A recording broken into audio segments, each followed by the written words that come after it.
Hello everyone, welcome to the Charge Shot Gamescast. Each and every week, friends gather around, talk about the games they've been playing, and things going on in their lives. Today I have with me Justin. I am the other Spider-Man, the cat. The pixelated Spider-Man.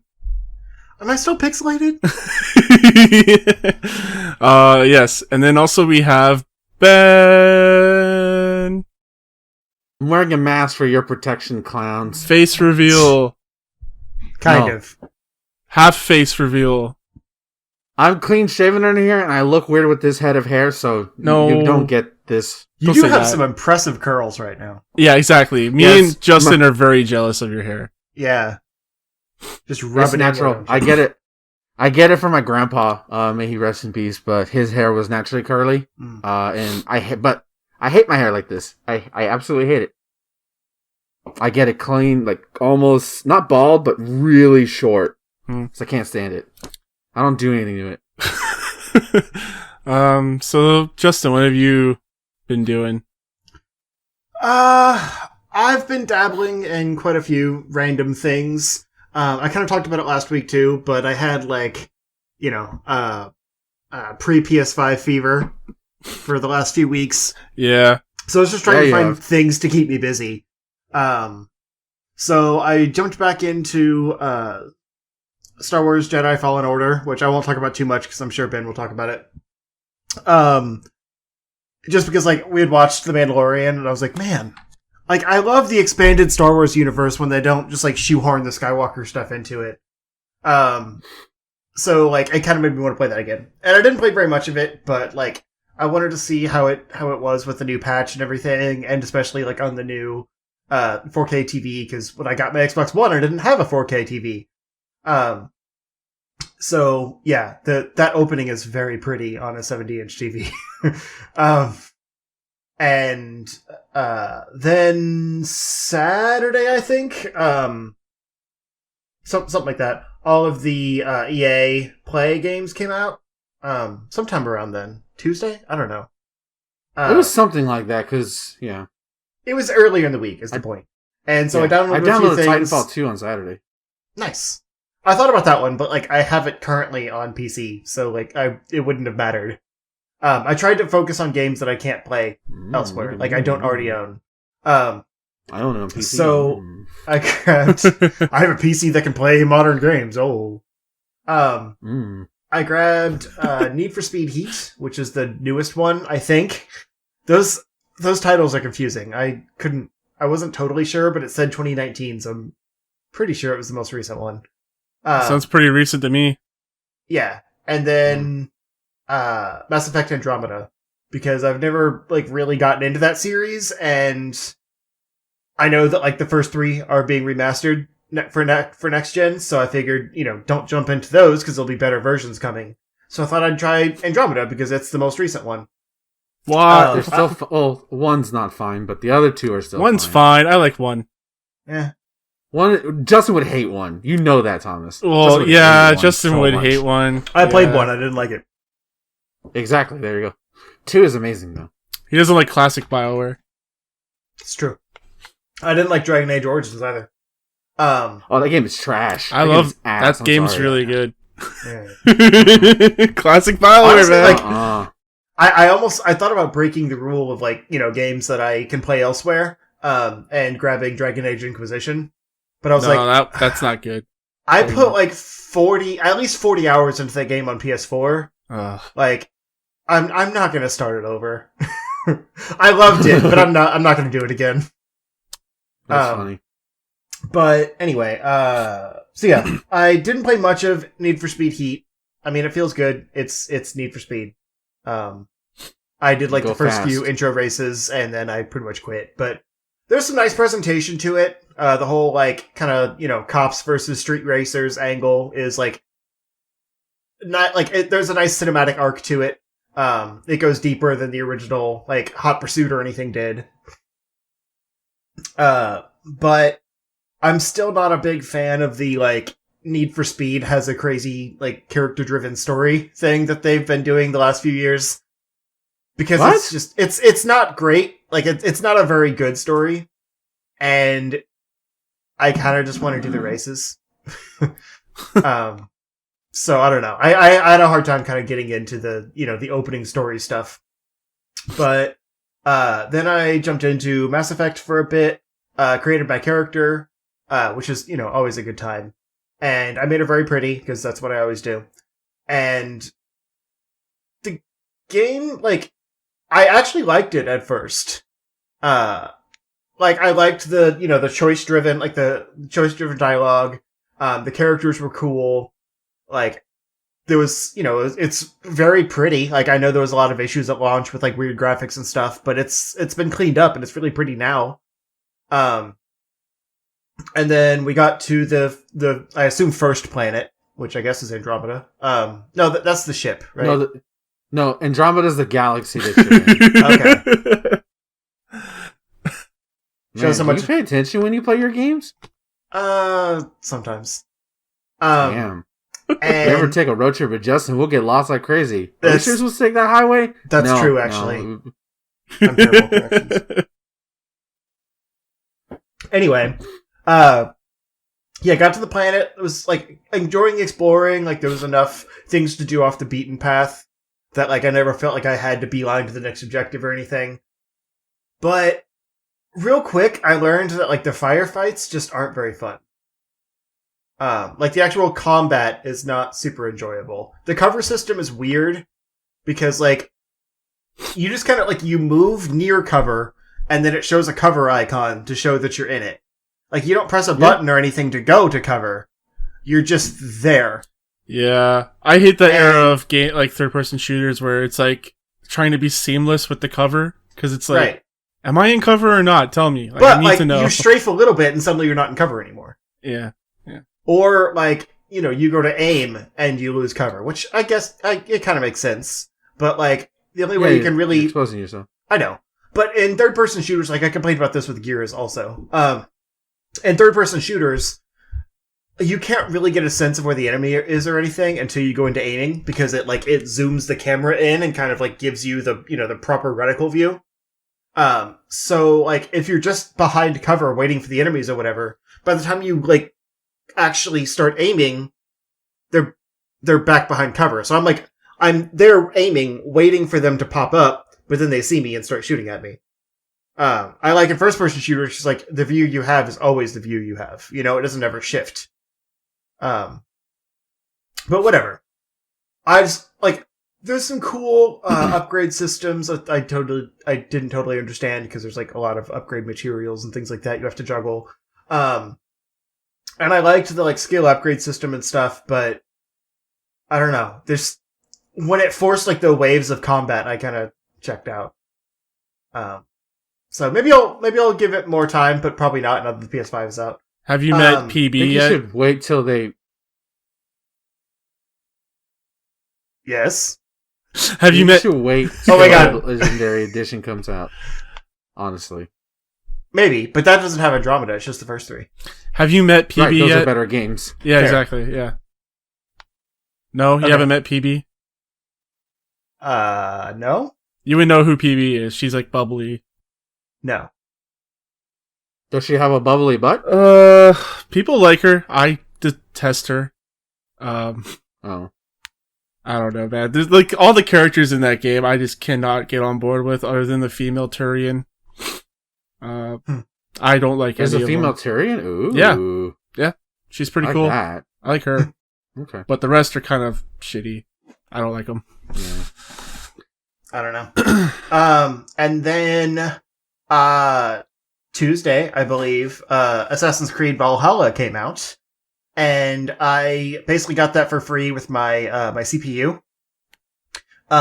Which is nice because it's actually a super good test of the hardware, because it's optimized for Ryzen, AMD Ryzen. So it was a great way to see how my system is holding up for quote unquote next gen games. Because I was able to, granted, on my PC I play everything 1080p because that's what my monitors are. I don't care about going any higher. But, I was playing at, highest settings, with my, I think my monitor's a 165 hertz refresh rate. I don't know if that has an effect on performance, but, And I could have done higher than 30 frames a second, but I didn't, because like I did the benchmark and it was like averaging about 45, but I didn't like how much it fluctuated, so I went down to 30 for the stability of it. And like no performance issues or anything. I've seen some people on Xbox and stuff say that like it's really poorly optimized and that it has a lot of performance issues and stuff. And it's definitely poorly optimized. Like my CPU crushing it. It was running at like 12% the entire benchmark. The graphics card was throttling at 100%. And it's just as good as the CPU. And like everyone's been saying that like it just wrecks their graphics card. Wow. Which Assassin's Creed has been doing for the last few years. Like it's just their engine. I don't know if it's like it's rendering everything at once and so it's just very graphics heavy or what, but alright. Never play Assassin's Creed on PC. Okay. Yeah. But like I mean the game like it's very pretty. So I mean I get it, but clearly they need to do some optimization to maybe offload more of it on the CPU side of things. Because it's barely even using that. But anyway, I didn't have any performance issues or anything. Like I said, the game looks great. With the open world, it ran really well. It kind of does have that next-gen performance of like very few loading screens and stuff. It's a lot of like seamless transitions into cutscenes. Whenever you go into like a house or whatever, it does that thing where like, you know, the contrast equalizes. So like it's super bright outside and then you go through the door and like you can't see anything. And then it kind of like shifts so you can see inside. Kind of like hiding the loading screen, I think, and like a, you know, turning the lights up. But honestly, until like this morning, I was ready to say that it's fine, but it doesn't feel like Assassin's Creed. Because it starts pretty slow. Like it opens up with kind of an interesting cutscene of like Eivor, the main character, as a kid. And kind of some, like, confusion over, like, what happens to them, like, as a child, and then, like, it skips to adulthood. And, like, supposedly you've been kind of, chosen by the gods or whatever, and you have some, like, higher calling, but you don't really know anything about it. So it's an interesting mystery to start it off with. But then you're basically just, like, kind of thrown into an open, fairly barren map, and you have to go like rescue your boat crew or whatever, and then like, you know, sail off back home. And the game never really expands from that. Like it's a lot of, you know, wide open plains that are all snowy and pretty and have some mountains to explore.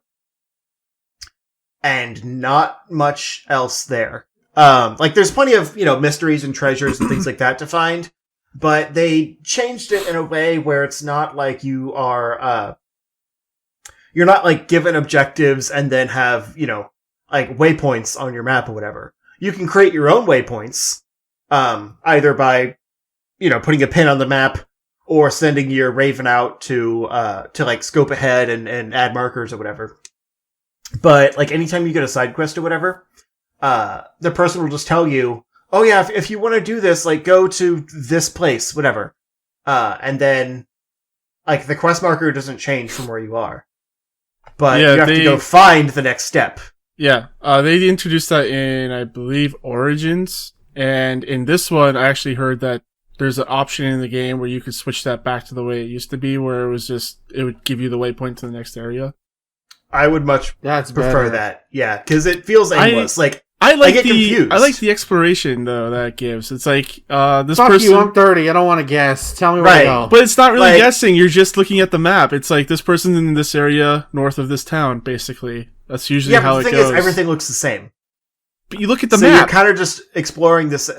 And only if it's listed on your map. If you haven't explored there yet, there's no, like, you don't It see doesn't that give you, location. like, the region? Like, it doesn't give you, like, the county or whatever of that place? It'll tell, like, there's one I had that I'm said... pretty sure it does. County in Viking times. Yeah, I know. You know what I mean.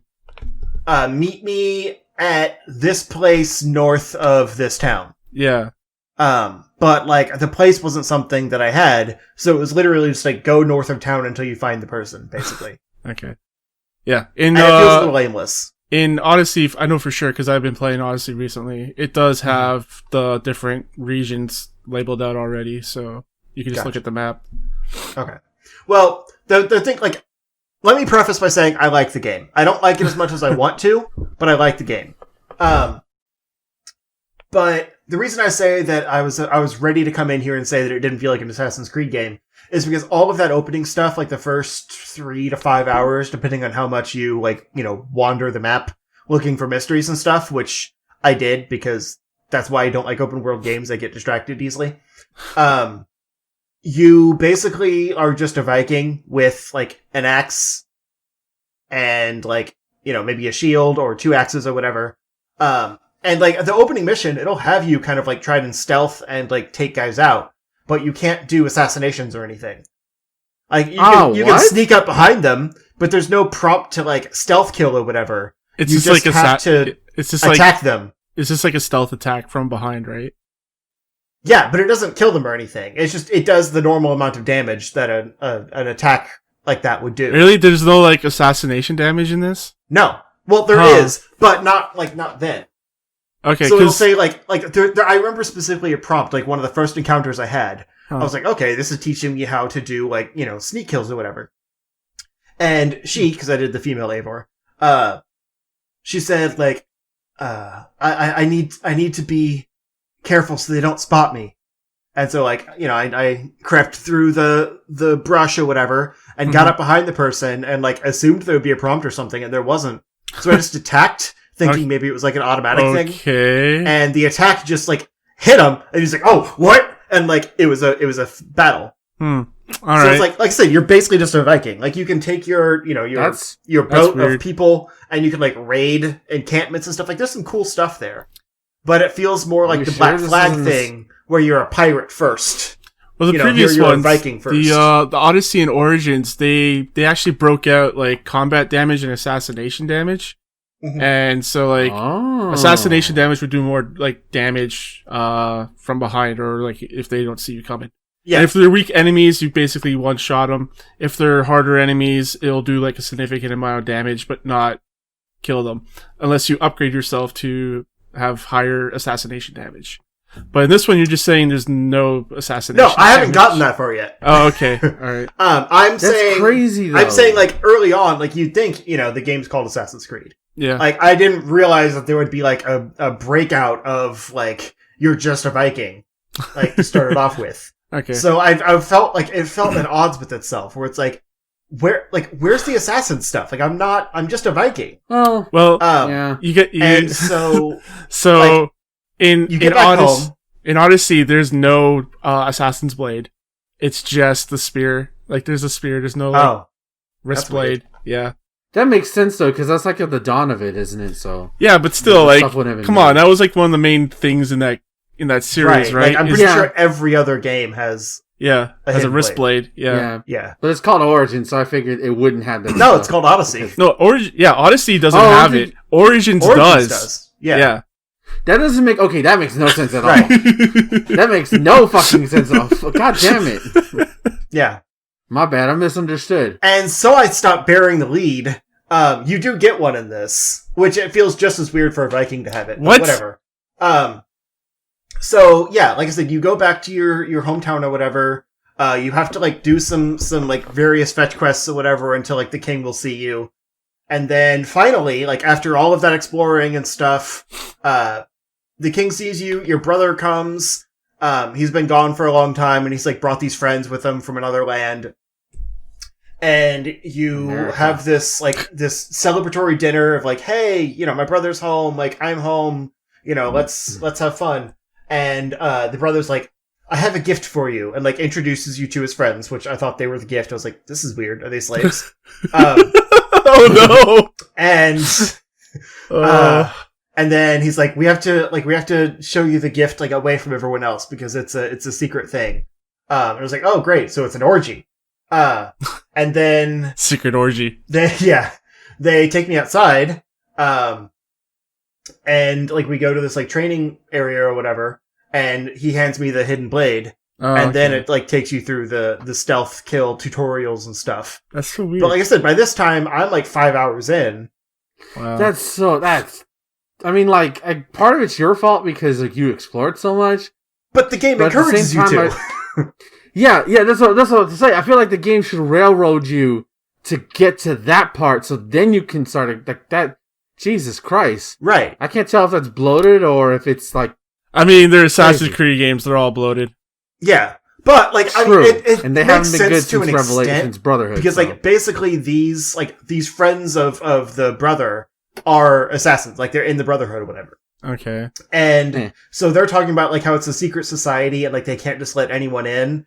And they're like, "Are you sure? Like, why are you giving her our blade? Like, I don't know if that's an okay thing." He's like, "No, trust me. Like, she can be trusted with it.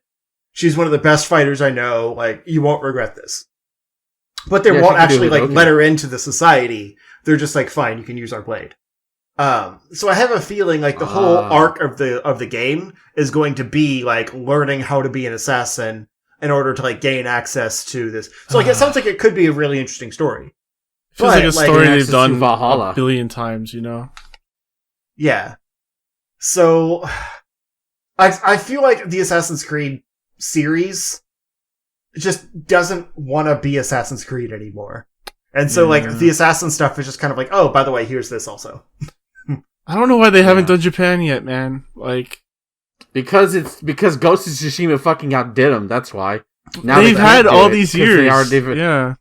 Yeah. But like they waited too long. Aside from that, like there's a lot of really cool things. Like I love all the random things you can do in town. You can have like it's called flighting, but it's basically rap battles. Wait, hang on.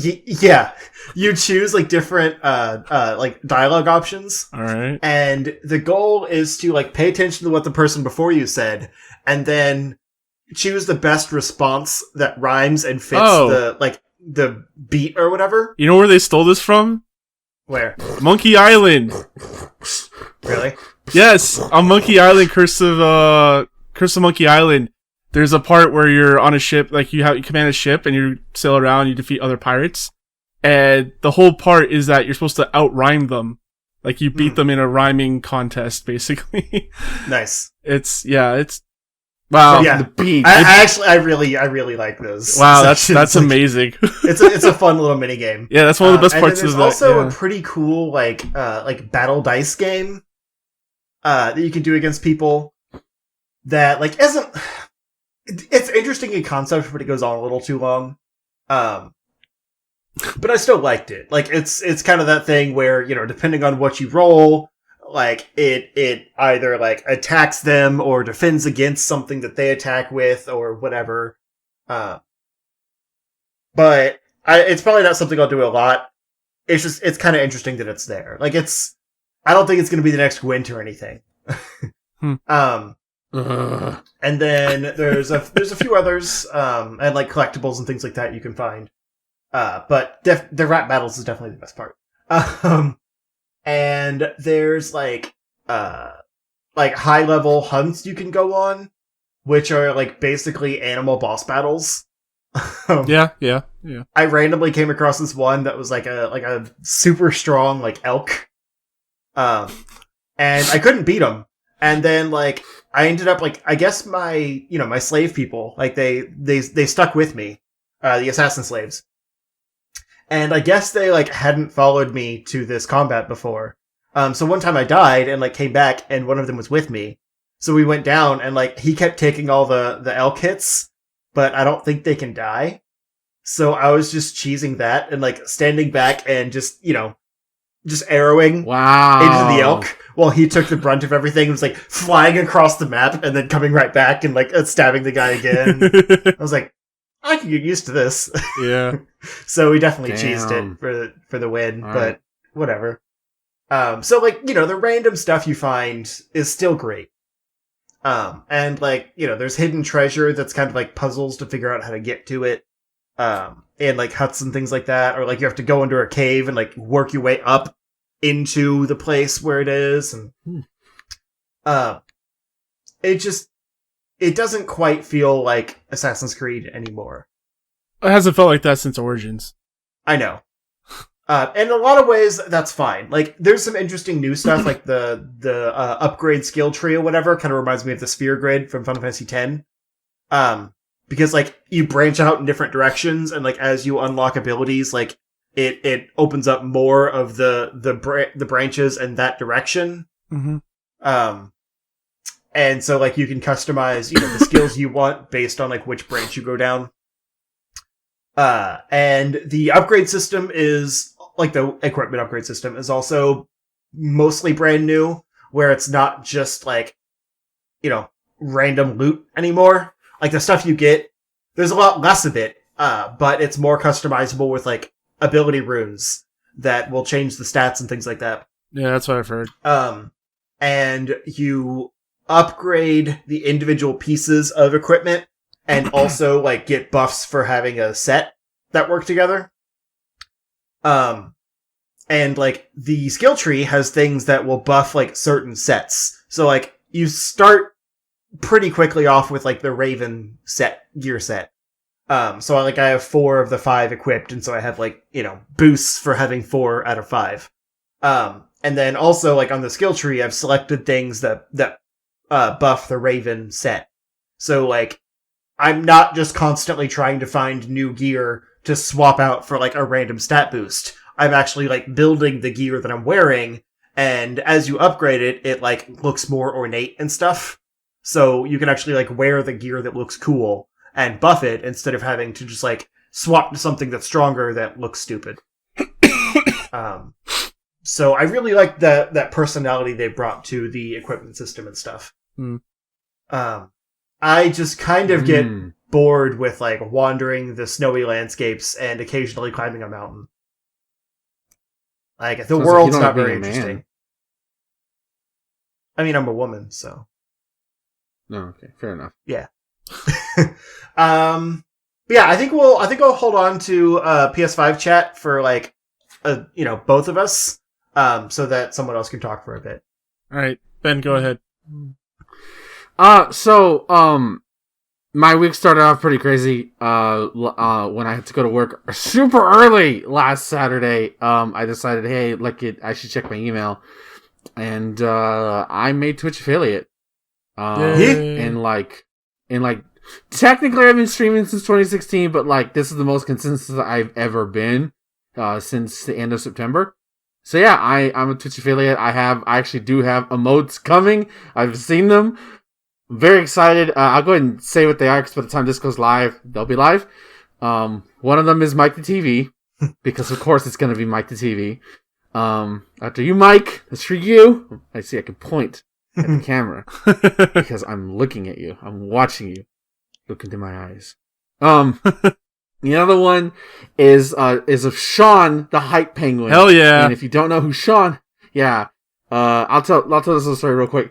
So, initially when I tried to set up alerts, they weren't working very well how I wanted to. I got depressed. I nearly stopped streaming because I was like, fuck, how is this gonna work? So I said, oh, you know what? Fuck the alerts. I don't need them.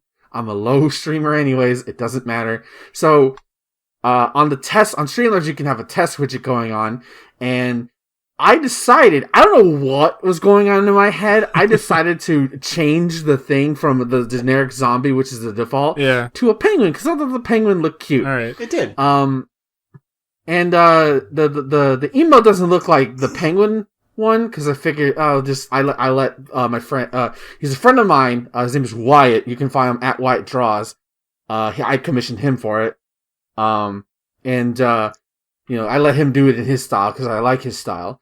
But, like, I was like, well, let me just do it. I'll just do it manually, because I still, for some reason, alerts still don't pop up whenever people do things, even though it should. So I just do it manually, since I don't have like 1,000 people in my chat. I can do it manually right now. It's not a problem. So I just started to use him for, like, hype moments. Like, okay, let's get the hype penguin in here. Let's get hype penguin in here. And eventually I started like, well, we need a name for this guy. So I called him Sean. So the first lore of my chat is the birth of Sean the hype penguin, and he will be immortalized as an emote. He's the first emote. And I already know what my third emote is. And I can't do it yet because I couldn't afford it. But the third emote will be Sean exiting a room. Oh my god. If you're in my if you're in my Discord, you know I love to use, if you're in the Chun-Li Discord, or I don't do it in the Charizard Discord a lot, but I like to use an emote that I got from another Discord that's basically Pepe the Frog leaving. Yeah. It's like just exit through the exit door. That's great. I love that emote. It's so fucking hilarious. So it'll be Sean exiting the door. So if if you think my gameplay is trash, it's going to be that. Not commissioned yet. That's not coming anytime soon. But that's the other idea I had. I kind of wish I did that versus Hype Penguin, but I figured Hype Penguin should come first anyways. So, as for sticking with the Twitch stuff, still continuing like a fucking insane person, streaming both Wind Waker and Skyward Sword on Sundays and Wednesdays. I hate it so much. Yeah, not so much Wind Waker.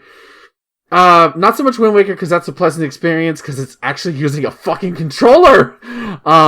Skyward Sword is a fine game to play by yourself, but I feel so inadequate when I have to do combat situations in that fucking game. I hate it so much. And I have to get reacclimated every time I play it. So, and we completed the first dungeon. We've completed the first dungeon in both games, and it's been fun. Like, my first stream as affiliate was fucking insane. I had 12 people there. Like, what the fuck was that? Didn't you get rated too? I still don't believe it was... Yeah, I got rated? Yeah. That was weird. What the fuck? I'm nobody. So thank y'all anyways. Seriously, I really appreciate all the love for it. Everybody starts as nobody. Yeah, I'll plug the stuff at the end, but I won't say it now. But it's been fun, and so Zelda Month will still continue on. And on my Twitch stream, I've announced my plans for December, and I'll say those at the end of the show. Besides Twitch streaming, I need to change my Twitter bio because I don't have the Twitch affiliate. I really should. I'm lazy. What do you want me to do? I finally finished Pokemon DLC Crown Tundra. I caught all the story legendaries. Really cool. Like, real talk, catching the Reggies again was fun. Okay. No, it wasn't. I'm fucking lying. It was bullshit. I hate catching legendaries in fucking Pokemon.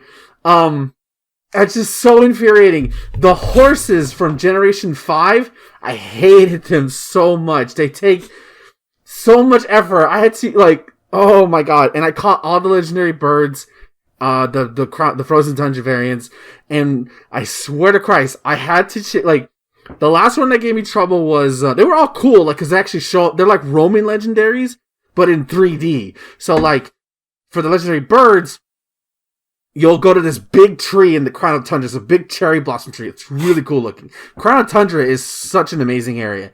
Actually, my next video that I'm going to do is on on Sword and Shield plus the DLC stuff. I really want to get my thoughts on as a whole on the game now that it's finished. Who knows? Maybe they may do more, but I consider it finished now. But so you go to this big tree, and you'll see Zapdos just running at you, and it's and they all fly to different directions. So Articuno stays in the Crown Tundra. Zapdos goes to the wild area from the main game, and a Moltres will go to the Isle of Armor. And they're basically like just roaming the map. Huh. It's really cool. Cool. Moltres will literally fly around the island, and you have to be at a specific spot to catch him. Zapdos, he doesn't fly, he actually runs, or it runs rather, I shouldn't say he, because it doesn't have gender. Zapdos will run, and you have to chase it down on a bike. And Articuno will appear at certain spots, and when you get close to it, it'll create 3 clones of itself, and you have to figure out which one's the right one, because if you don't, then you have to basically catch it. I'm gonna give you a small tip for Articuno, because depending on the time of day you catch it, you might encounter a blizzard, and normally for Articuno, that's not a problem because it's an ice Pokemon. Not for the Galar version. The Galar version is psychic flying. So it can take damage in hail. Which means you lower that Pokemon's health enough, you're pretty much running against the time limit against it, and that's just frustrating. Oh no. So turn off your internet clock, and then go to search how to change Pokemon Sword and Shield weather, and you can set it, and if you set it to a certain day, it'll recognize, okay, this is the day. So if you want sunny day, you can get it, and that's how I did it. It took the frustration out. The horses, like Terrakion, Verizon, and Verizon? Yeah. Verizon. Yeah, Verizon, yeah. I'm gonna call it that.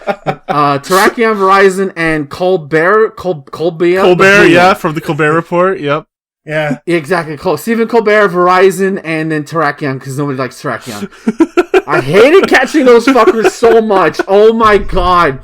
They have HP buffs. They have stuff that'll raise their special attack. It's so annoying to catch those guys. But I caught them all. Because you gotta catch them all. For the story. I didn't catch them all, but I caught all the fucking legendaries. At least the story legendaries. The Reggies weren't nearly as bad. They were kind of annoying, but they weren't nearly as bad.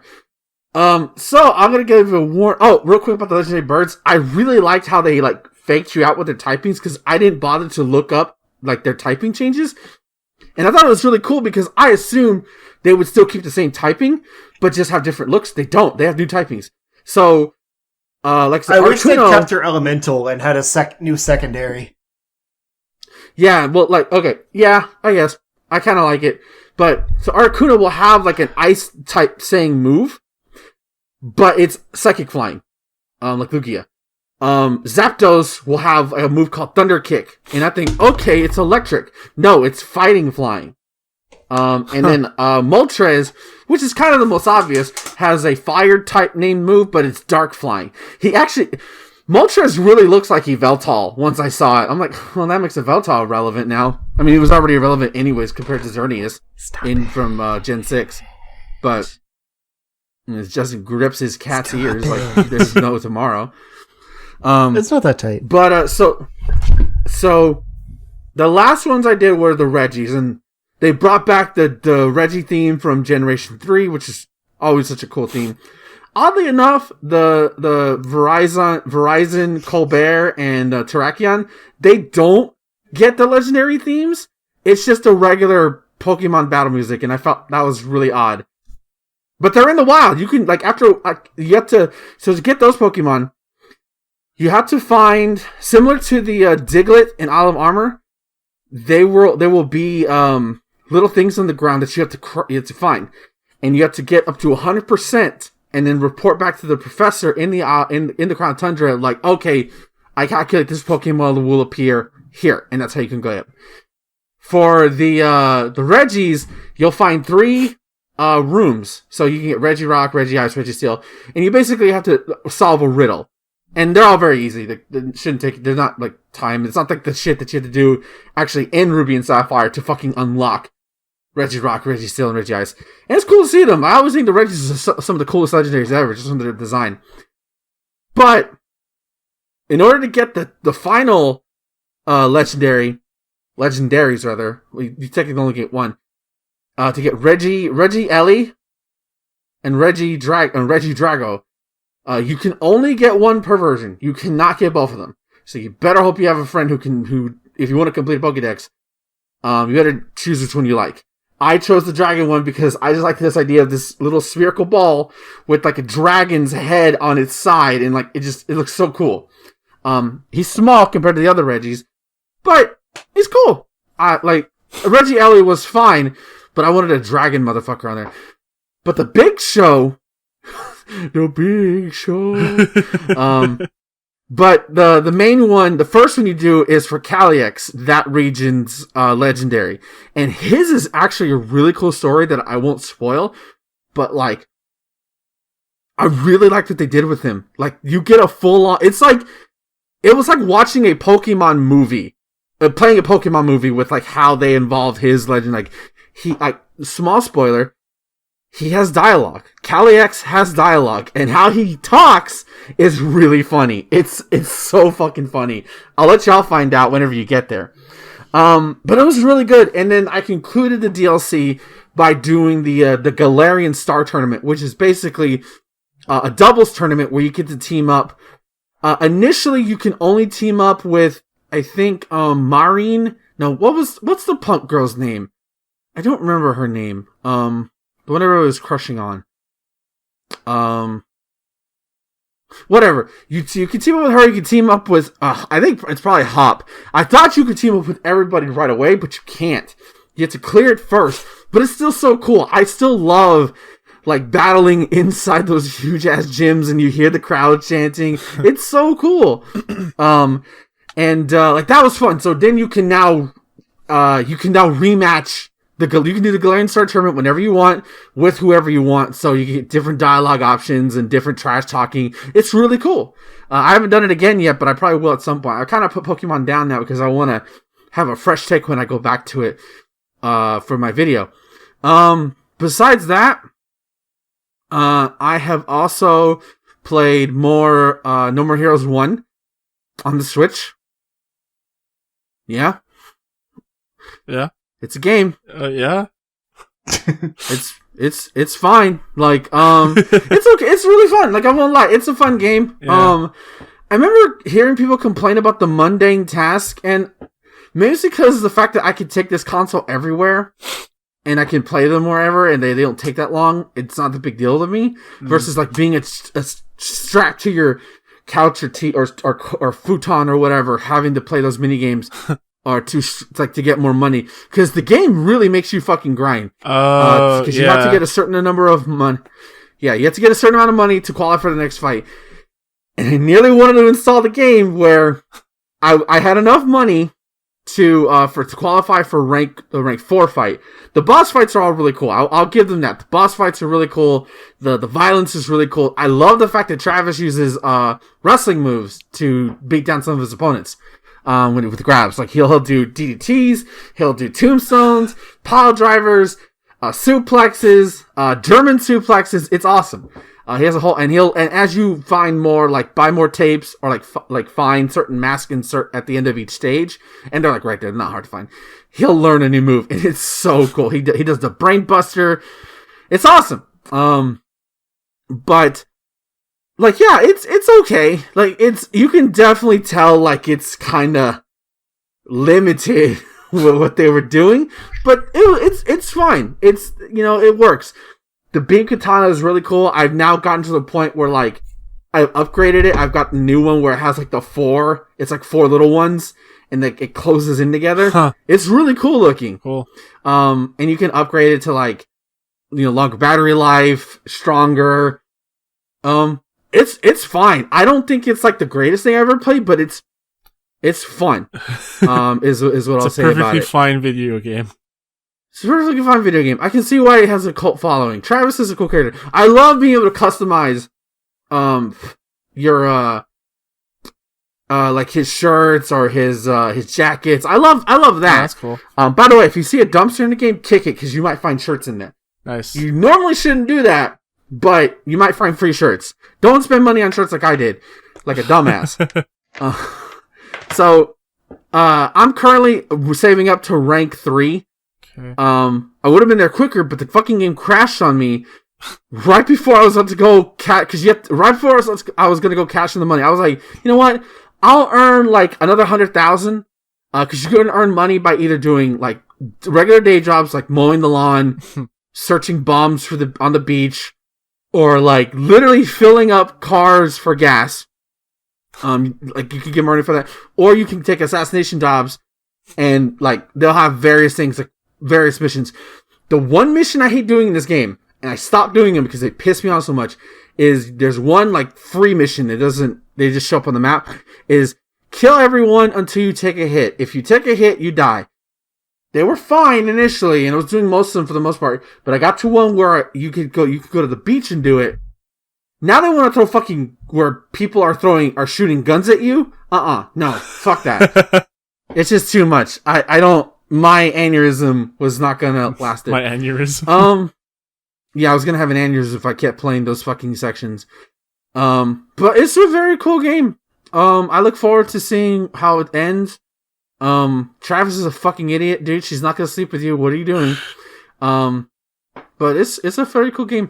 And so just to close it all out for me, the other game I've been playing is the game I've been waiting for almost a year now. And it's finally here for me. It's Star Wars Fallen Jedi Order. And Wow. Just, wow. I've done the opening area, and that area, like, you want to talk about, like, visual impressiveness. Granted, I'm talking about technically a previous gen system now. Right? It's crazy. Still looks great. Which is I'm sorry, I hate the fact that we're in next gen already. It doesn't feel right to me. But, like, it looks amazing. I put some pictures of it on my Twitter. Like, it's crazy, the depth of field. And one of my favorite parts is, like, because I must have blacked out spoilers or something, because I don't remember much of, like, the timeline. So, like, there's I thought those were Star Destroyers in that first area. I was like, oh, okay, this is probably around, like, you know, New Hope shit or whatever. Like, no, this is, like, 5 years after the Clone Wars ended. Like, after Order 66. So it was like, oh, shit, because then I saw, like, you know, a Jedi Starfighter from episode 3. I saw, like, the clone attack cruisers. I'm like, that's so fucking cool. And I've beaten the first world, that sort of ruin area. And one of the best things about this game to me is, like, it feels like I'm playing a Star Wars game. Like, even though the music is not doing, like, classical music, all the time, the music still feels very much like Star Wars. Like, it's John Williams signed off on it. It feels like that. And I got a little hype when I heard the Force theme, for Cal. It was pretty, goosebumps tickling. You can't see my goosebumps because of the lighting, but whatever. So, like, that was really cool. Lightsaber fighting feels really cool. I quickly learned, stop approaching this like it's Devil May Cry. This is not Devil May Cry. Yeah. It's Dark Souls. And I got It's Dark Souls. Yeah. And I had to remind myself about that. It is cool to fucking, I'm playing on Jedi Knight mode, which I think is normal mode. So pairing is relatively easy for me. I don't always get it, but it's not, like, as strict as, like, say, Jedi Master. Yeah. But it's really fucking fun to deflect Stormtroopers, blasters right back at them. Oh, yeah, it's great. That is so satisfying. I love pairing people. It's great. It just feels good to play. Do you like the stormtrooper chatter? They, like, talk to each other. Oh, that's great. I love them. I love to hear them talk. Hilarious. They're talking about you. I love it. Oh god, do I have a chance? Yeah, exactly. Oh god, like, my favorite is, like, one of them will be scared, like, oh god, I'm alone. I'm like, yeah, you are, buddy. Zink. Yeah, you are, buddy.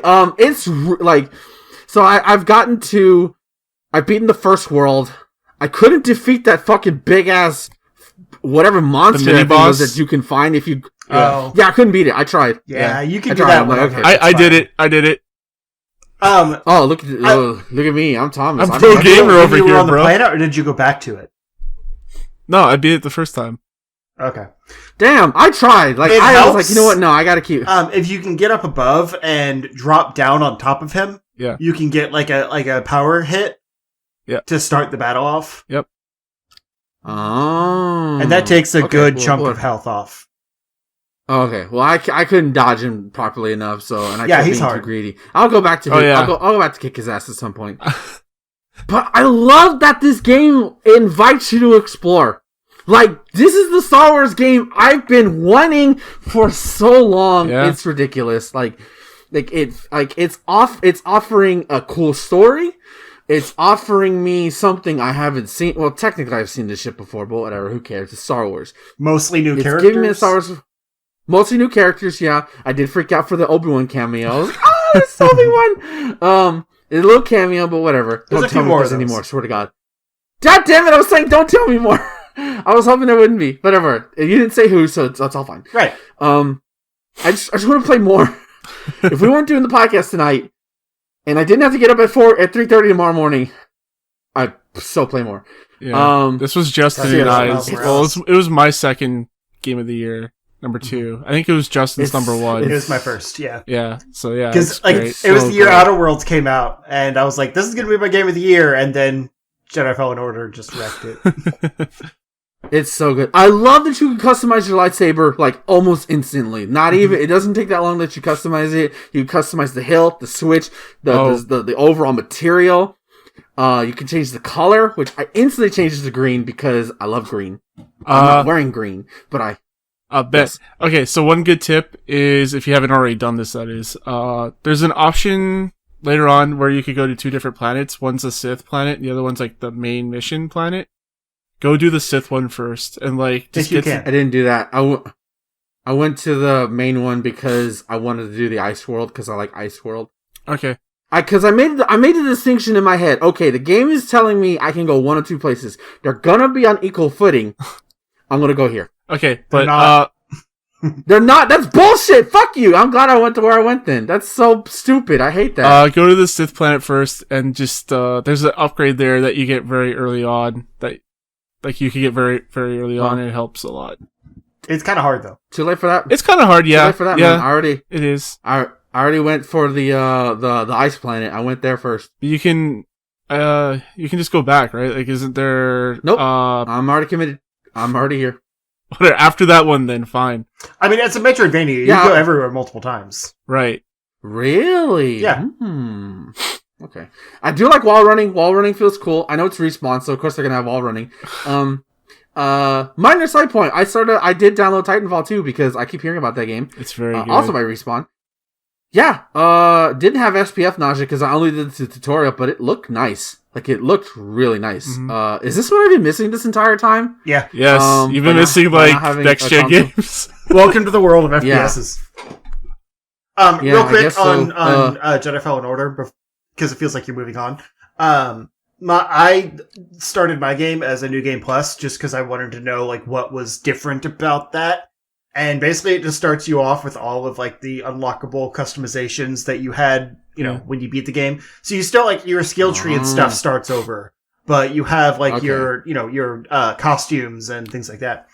So it was really nice. Like the first time you get to customize your lightsaber to go in and have like all of the colors unlocked and all of like my hilt customizations and stuff like that. Because like, I feel like it's a spoiler to say, but you get more colors than you start with. Don't. And yeah, I'd say that because like, I don't want to say what my favorite I can't say what my favorite lightsaber color is. They have all colors of the rainbow in there. Let me ask you this. Can I get a purple one? Yeah, you can get the grape flavored one. Okay, good. That's all I care pretty about. Sure. I just want a purple one. I don't use it, but I'm pretty sure you can. But yeah, so like last time I basically just dealt with the blue or green for like most of the game, and then finally got to have my color. So like being able to play the whole game with my color is very exciting. Is it creamsicle? No. Ew. Actually, like I think there's a pre-order bonus to like start the game with orange. Yeah. And I was like, why is that the pre-order color? That's what I used because I pre-ordered it. People like orange. People like that one because of the Jedi who uses it. He looked cool back in the day. I guess. Yeah. No, I that was it. I mean, the only other game I played was Titanfall, but I didn't play much. I did download Battlefront 2, because I wanted to see it. I'm not gonna play the multiplayer, but I wanted to try the story. It's got a fun story. Yeah, so we'll see how long before I throw up. Not because the game's bad, but just because to see how it handles my FPS nausea. Yeah. Titanfall I didn't get that, but I will say that. But Titanfall seemed between the two, play Titanfall 2. Okay. Titanfall 2 is probably more likely to nauseate you, but I don't know. I would assume Doom would be the most likely, and you were relatively fine with that, so it's hard to say. Relatively. I had to have a bucket at all times though, and at the end game I was like, okay, I need to stop. Yeah. So we'll see. But that's it for me. It's been a very, very, very fucking feverish week in the best possible ways. All right. So I'll start off with Destiny 2 because they had an expansion this week. Beyond Light. I finished off the campaign on my Titan. The campaign's pretty cool. It takes place in Europa. I was going to say Europe, but Europa. The map is pretty big. They introduced weather effects, so like blizzards and stuff. When there's a blizzard happening, there's reduced visibility, but like if you're riding your Sparrow, it pushes you in a direction. Like there's like weather physics, which is kind of cool. The story is really good. It follows Aramis, and it actually gets into the backstory of the Fallen, like the lore. It actually comes out and tells you, like, it's not hidden in the books anymore. Like it tells you who Aramis was. She was a Fallen that was on the home planet, witnessed the collapse on her home planet, and then saw the Traveler leave. And she has held a grudge this entire time, and now she's out for revenge. She finally found the powers of the darkness. You team up with the Exo Stranger, which was from the first game, from the vanilla D1. She's back. She says you need to have the power of the darkness in order to defeat the darkness. So you end up throughout that game learning the different abilities that you can get from the darkness. It's stasis. At first, I didn't really like it. I didn't really see the point in at least the Titan's ability, anyways, because he has a ground slam that freezes enemies, and then a punch that shatters them pretty much. And this kind of reminded me about Anthem in a weird way, because Anthem's combat was that you primed people and then set them off, right? So you would freeze someone and then blow them up. So so it kind of reminded me of that system, and it actually does a lot more damage than I initially thought. So it's been a lot of fun. I'm in the post game now, so I just got the No Time to Explain. That gun seems like it's going to be very overpowered, both in PvE and PvP. I'm thinking I'm probably going to use it for the raid, the day one raid. It seems like it might be a pretty DPS heavy gun for, at least for ammo damage economy. Per second, as one would say. Yes, damage per second. But it seems like it will also be pretty good for ammo economy, which is really important for day one raids. Yes, we must protect the animal economy, guys. You say animo? Yeah, animo. Yes. Genshin Impact's on my mind. Leave me alone. Yeah, I'm enjoying it. I still have a lot more to do left in that game, but the camp. If you're just there I would hope so. It just came out, right? We haven't even gotten to the part where the crow comes in. Whoa! What? The Crow? Like Avenging Angel of Death in the city of Los Angeles in 1991 Crow? No, that guy that Sting died Crow. filming the movie or whatever? I wasn't gonna make that, okay. I wasn't gonna bring that up, Okay. but thanks, Justin, making this awkward.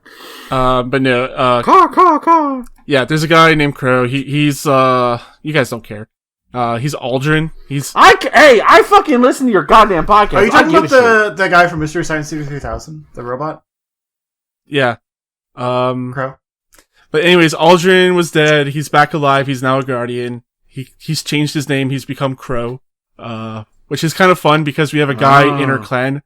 His name was Aldrin Solves left testy, and now he's changed his name to Crow, which is kind of funny. That's real funny. Yeah. Ha ha ha. But yeah. Ha. I haven't touched strikes yet. I haven't touched Gambit or Crucible, so all I hear is that in the PvP community, people are just salty as fuck because the ice powers, you're freezing people and they can't do shit. So, yeah, they should play Mortal Kombat to understand what true ice saltiness tastes like. So people are very mad about that. Yeah, I haven't played PvP yet. I need to get my power up to 1240 or 30 before the raid, which is next week. And I'm at 1190 basically, so I have a ways to go to get there. You have a very highly powered level. Impressive. Lord Freezer will be well pleased. So yeah, the other thing that we've been playing, I got my big boy here, PlayStation 5. This thing is massive. Are you gonna lift it up for us? It's ridiculous. It's too heavy. I don't want to unplug it because it's turned on like it's resting. It's so big. This thing, look how big this fucking thing is, dude. It's massive. It's bigger than your head. Yeah. I laid it down on top of my 24 case here, and it covers the entire top of the 24 case. It's crazy. Like, I'm gonna have mine in this room, but I need a longer HDMI cable, so I put it out with the TV, and I had to lay it down because stood up, which I feel like is the natural way to have it. Like, it doesn't look right. Yeah, right it comes down. to the stand. It went above the where the TV starts. And it's a substantial space. Like, our TV's mounted too high because of where the outlet is. It's the only place we can mount it. And it's still, is too tall. It's weird. This thing is gigantic. Yeah, so I hooked it up, turned it on. I really like that new console feeling, you know, it's like you're hooking shit up, you're like, alright, I'm gonna start this up, you know, get everything downloaded, get all my stuff in, and it was really smooth, too. Yeah, it was actually pretty good. I put in my Miles Morales disc, and it was like, would you like to start installing the game while we continue setup? Yep, yeah, that was so really... like, by the time I finished setup, the game was ready to go. That was very smart, beautiful. Yeah. But the only game that I've played on it has been Astro, because I've only had about 30 to 40 minutes with it. And the startup is really cool. Like, it goes through all the different features on the controller. Yeah. It actually goes... Did you hold down the triggers long enough? Oh, yeah, totally. It, like, blasts off, which is cool. Yeah, like, you have to, like, get past a certain point. Like, you have to click it in, pretty much, in order to get the blast off to go. And it reminds me of like a dynamic version of the old GameCube triggers. Like, you were trying to visualize like what the PS5 triggers are like. It's like that, except it's not just like two different things. It's like it actually like changes depending on what you're clicking. Yeah, they've like, this isn't new tech. Like, I guess it is. It is new technology, but the people have been trying to do this stuff for years. But I think they've finally got to a place where they've been talking about this kind of stuff for years. Just like I played through Cooling Springs, which is different from what Justin was playing. He'll go into his level. But mine was all about this, like, there's a beach area that you like play around in. And then after that you go into the actual level and you hop into this like spring suit. And so the only thing you can do is like lean left and right, and you have to hold down the trigger in order to like build up energy and then spring. And then also you can change midair if you want using the motion controls in the controller. But I gotta say, it handles really well, and the tension on the springs is really good. And the haptic feedback, like I thought, like, oh yeah, you know, like the Xbox One controller had that, and the triggers, the adaptive triggers. It's like, no, this is really different than what that was. Because what Xbox One X controller had, or whatever, it just had rumble in the triggers. It didn't really have adaptive triggers. So yeah, it's really good. I want to get back to playing more Astro, which is kind of crazy to say. The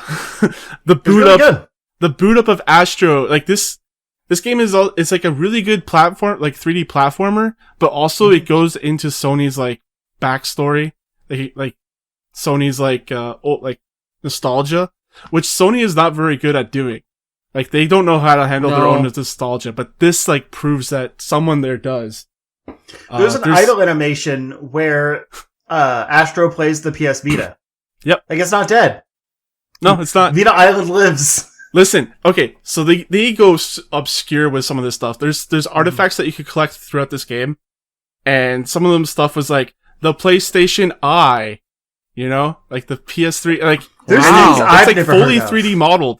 So like you can like turn you have to, I think you use your thumbstick or controller, but you turn it around, and I looked underneath it, and it had like the print of like the original PlayStation Eye had on it. It's crazy.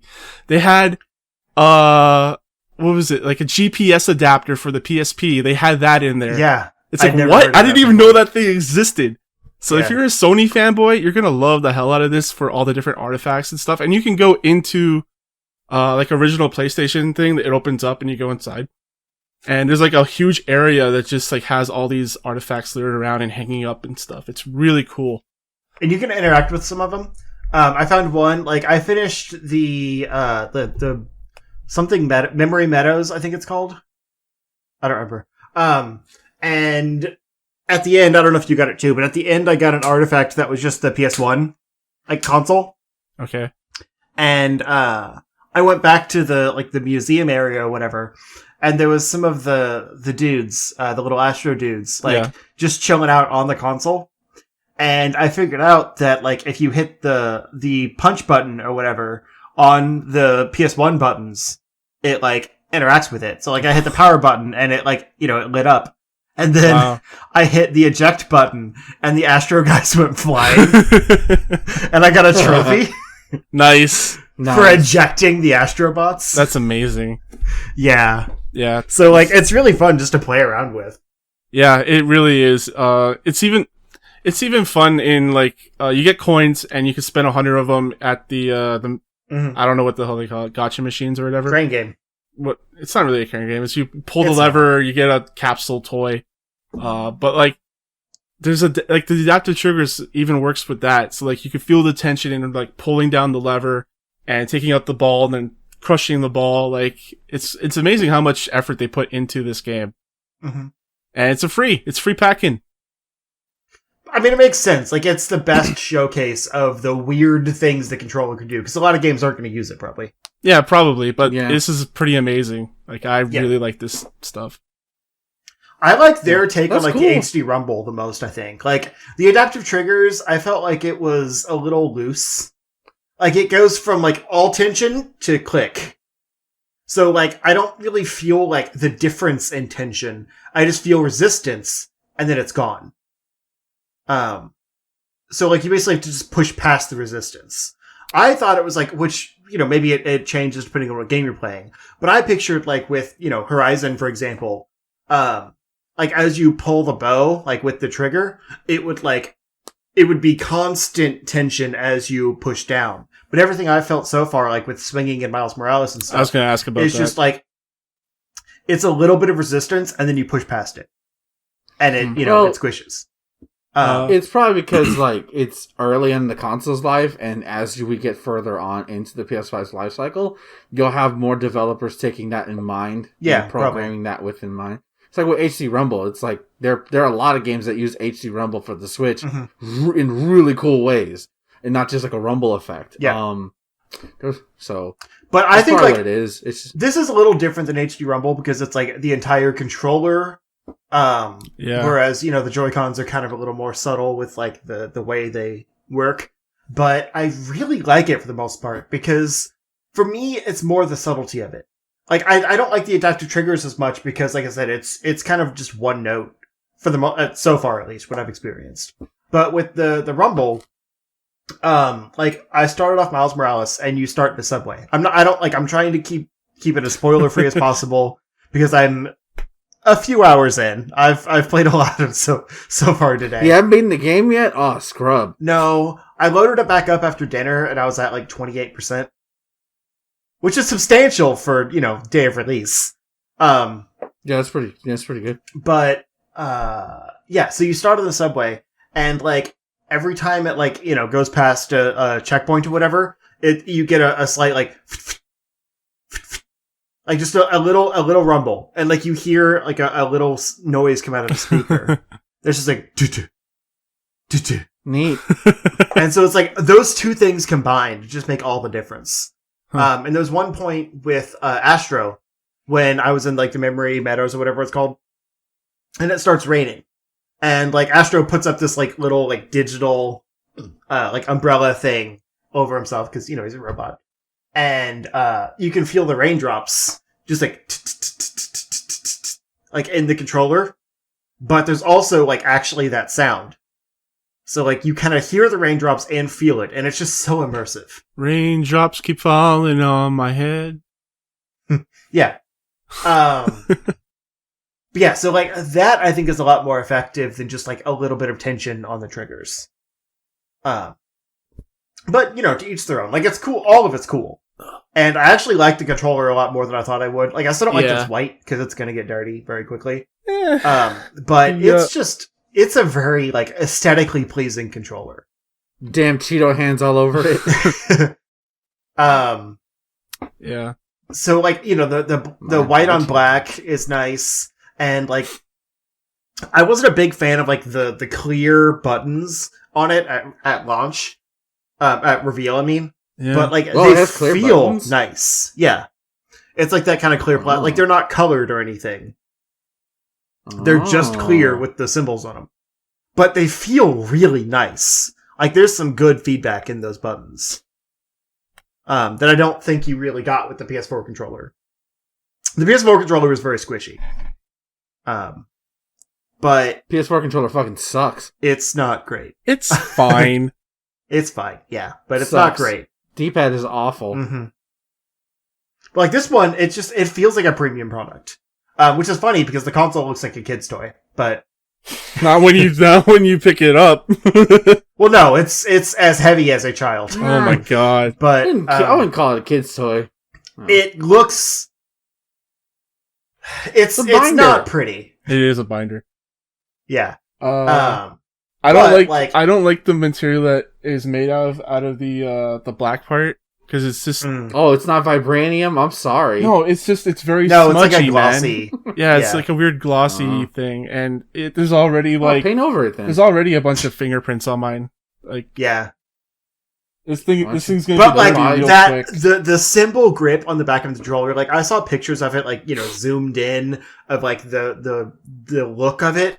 And I was like, okay, that's absurd. Like, they're so in love with their own symbols. Yeah. They put it all over the controller. But, like, you get the controller in your hand, and that grip just feels nice.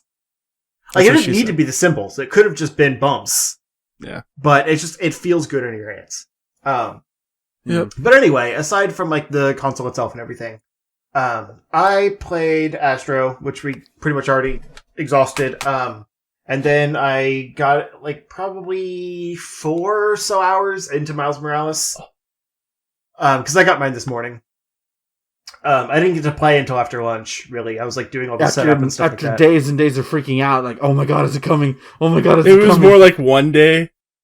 Yeah, it really I felt like days. Well, I don't want to get into it here, because we've gone long enough. But I was confused by the shipping more than anything. It wasn't freaking out about the actual system getting here. It was like, what are these orders, and why don't I have more information? Anyway, so yeah, that alt cover is so good. Does it say who drew that? I can't tell who drew that. It just says Miles Morales on it. On there. Oh no, wait, there is something here. Lame. But it's I really can't nice. make it out. It's Jim something maybe. Jim Davis, the Garfield guy. No. Yeah, Jim Davis. It's probably a Garfield guy. No, I don't know. I'll see if I can make this out. But yeah, go ahead. We'll figure it out. Anyway, so Miles Morales is very good. Like, it's a little weird because, everyone knows Peter and his supporting cast and all of that. So like, for him to be basically a supporting character in this, not even supporting, he's more of a cameo in this game, and have it essentially all be like new characters to most people. Because you've got Miles. Oh, Peter can wish you a happy birthday over video message? You can do that? What? Cameo? Oh. Peter Parker can, He's on Cameo? Oh. That was... It's a good joke, you know it. You tried. It's, to have it just be... His name is Tim Sang. He's the creative director at Marvel Games, apparently. Okay, that's cool. I was hoping to be a comic book artist, but that's fine. Can I say my thing? Sorry, you asked me the question. Ben asked you the question. Whatever, fine. Always credit your artists, people. But yeah, for it to just be like Miles and his mom, and like, they introduced Genki, which is cool. He was kind of a part of the first one. Genki? Yeah. But it was just like, I think it said Miles' friend. I don't think it ever said his name. Isn't that a Pokemon? No. It is. I think it's a Temtem. I'm pretty sure there actually is a Temtem named Genki, but that's beside the point. Yeah, his tech friend, Genki, who they basically stole for the new Spider-Man movies with Ned Leeds. Yeah. Like, Ned is essentially Genki. So, you know who he is, just not by name. But, and then, like, a bunch of new characters, basically. There's a few more that you'd probably know from, like, Into the Spider-Verse and stuff, but again, I'm trying not to get into spoilers. For the most part, it's, like, actually new characters, even for Miles. As far as I know, at least. Like, they're giving him a larger supporting cast, and I really like it, but, like, it's just kind of jarring for it not to just be full of characters you know immediately, Like, they have to actually, like, develop the cast. But, I mean, if you like Spider-Man PS4, you're gonna like this game. Like, it's built on the same foundation, but it also fixes some of the issues I had, specifically, like, the stealth stuff, and just some of the combat encounters in general. Because Peter Parker had a lot of issues with, like, crowd control. So you get a bunch of different enemy types in the battle at once, and it would just get overwhelming. Like, there's no way to really take care of them or, like, debilitate anyone long enough to take out the annoying ones. So it would just get frustrating. But Miles has his Venom Blast stuff that can do, like, AoE damage on everyone in range, and, like, temporarily stun them while you kind of, focus in on the few that are causing you problems. And if it really gets to be a problem, you can go invisible and bounce. And, like, kind of wait for the alert to die down, and then swoop back in and stealth kill. So, like, it takes some of the challenge out of it, like, if you know how to, juggle that effectively. But it also just, like, it adds a lot of depth to the combat. That's not just, like, mashing square and using gadgets. Like, there's more to it than that. And I really like the combat, which is good because it seems to be more of a focus this time. This one definitely takes, like, the DLC approach of, like, story missions between just, like, waves of combat. Whereas I feel like the first game had a little bit more mission variety. And there's still some cool stuff here. Like, there's actually, like, some pretty interesting puzzles that use his electrical abilities to, like, kind of wire up or, like, finish an electrical circuit to bring power back to an area or something like that. Which makes sense with an energy company being the main threat. But those damn energy companies. Yeah. But overall, so far, I'm really enjoying it. It definitely feels like it expands on the original while still being true to, like, the story that led. Like, everyone knows it starts off with a rhino battle, or like a encounter, I should say. With Miles and Peter both, like, teaming up together, and it's pretty great. It's definitely a better opening than the Fisk section in the first game. There's some really fun playable parts in there. But a lot of it is, like, QTEs and cutscenes.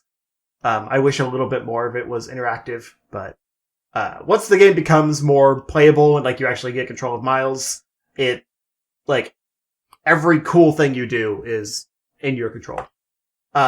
What's up, Danger? Not in there so far, but there's some great music. Like, when Miles and Genki are, like, kind of doing a training montage, there's a great song that's just, like, Into the Spider-Verse levels of hype. Ooh. Yeah. And, like, the soundtrack for this game is still amazing. I mean, you can tell that based on the trailers, but in action, it's great. And the story is a lot more, like, kind of intimate and personal so far.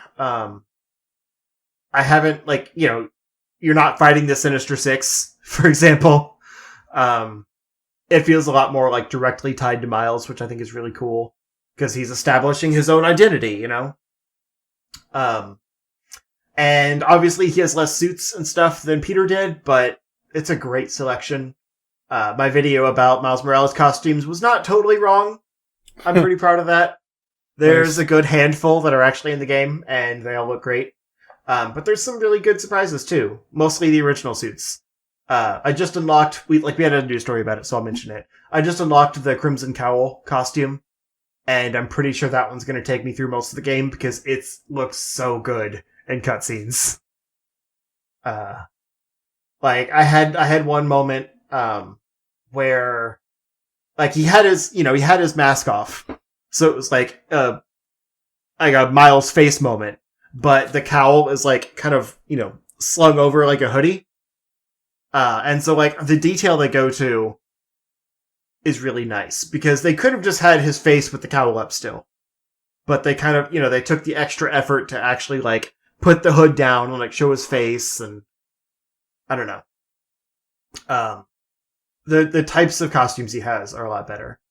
I'm a little bummed because the Bodega Cat costume that they showed off, pre-release is locked behind beating the game.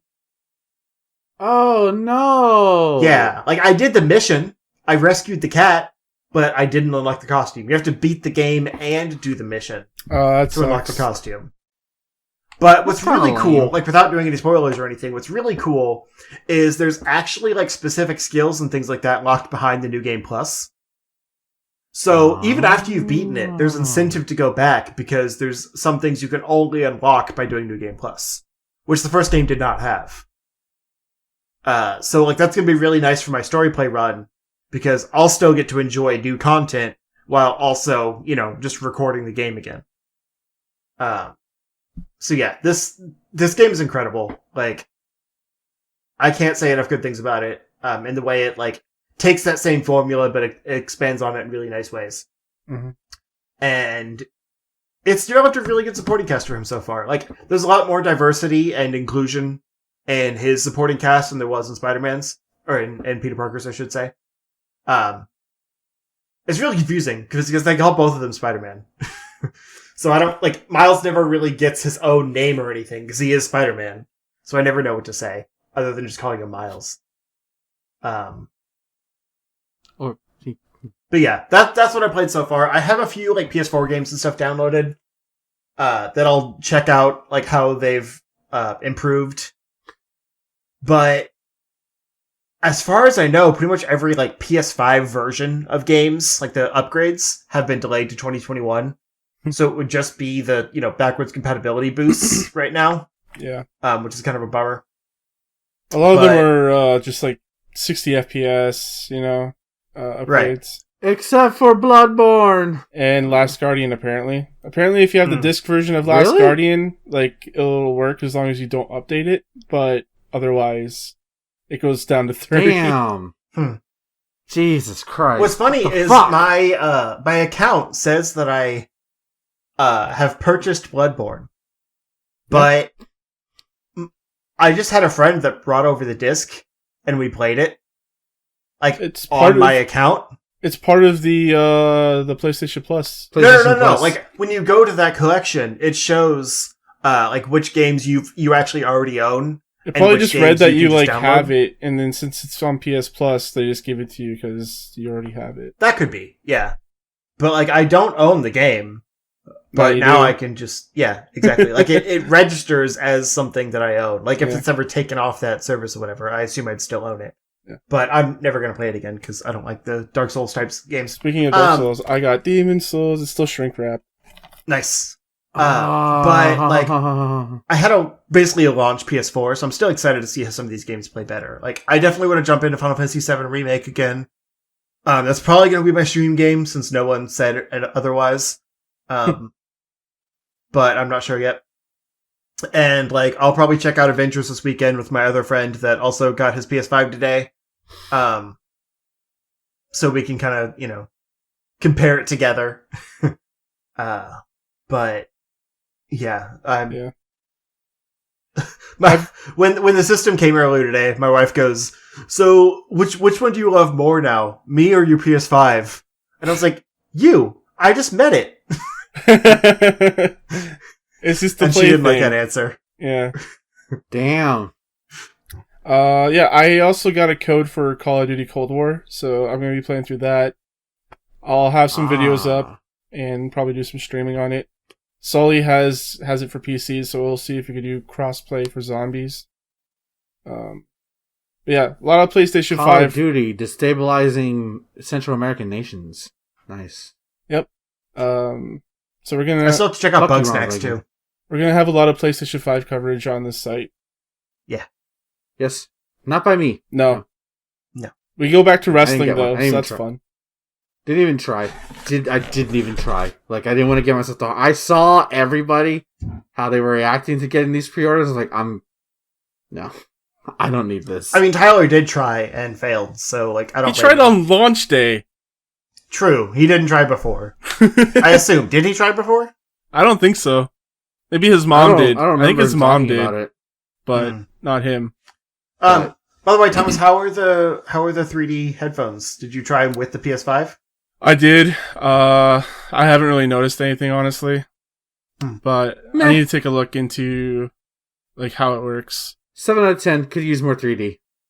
The headphones themselves are great. Like, I I listen, like, when I was listening to, like, I listened to some rap music on them, and the bass is really good. They don't feel uncomfortable? They sometimes do. Like, I'm a very hot-blooded person, so it gets hot sometimes. Like, that's with any set of headphones. Like, I'll just sweat out and then have to take them off for a bit. They're just too round. Like, I like the kind of, the ovular cup. I'm the same way. They're too round, so, like, if you have small ears, it'll probably work pretty well for you. But my ears fit in here, pretty well.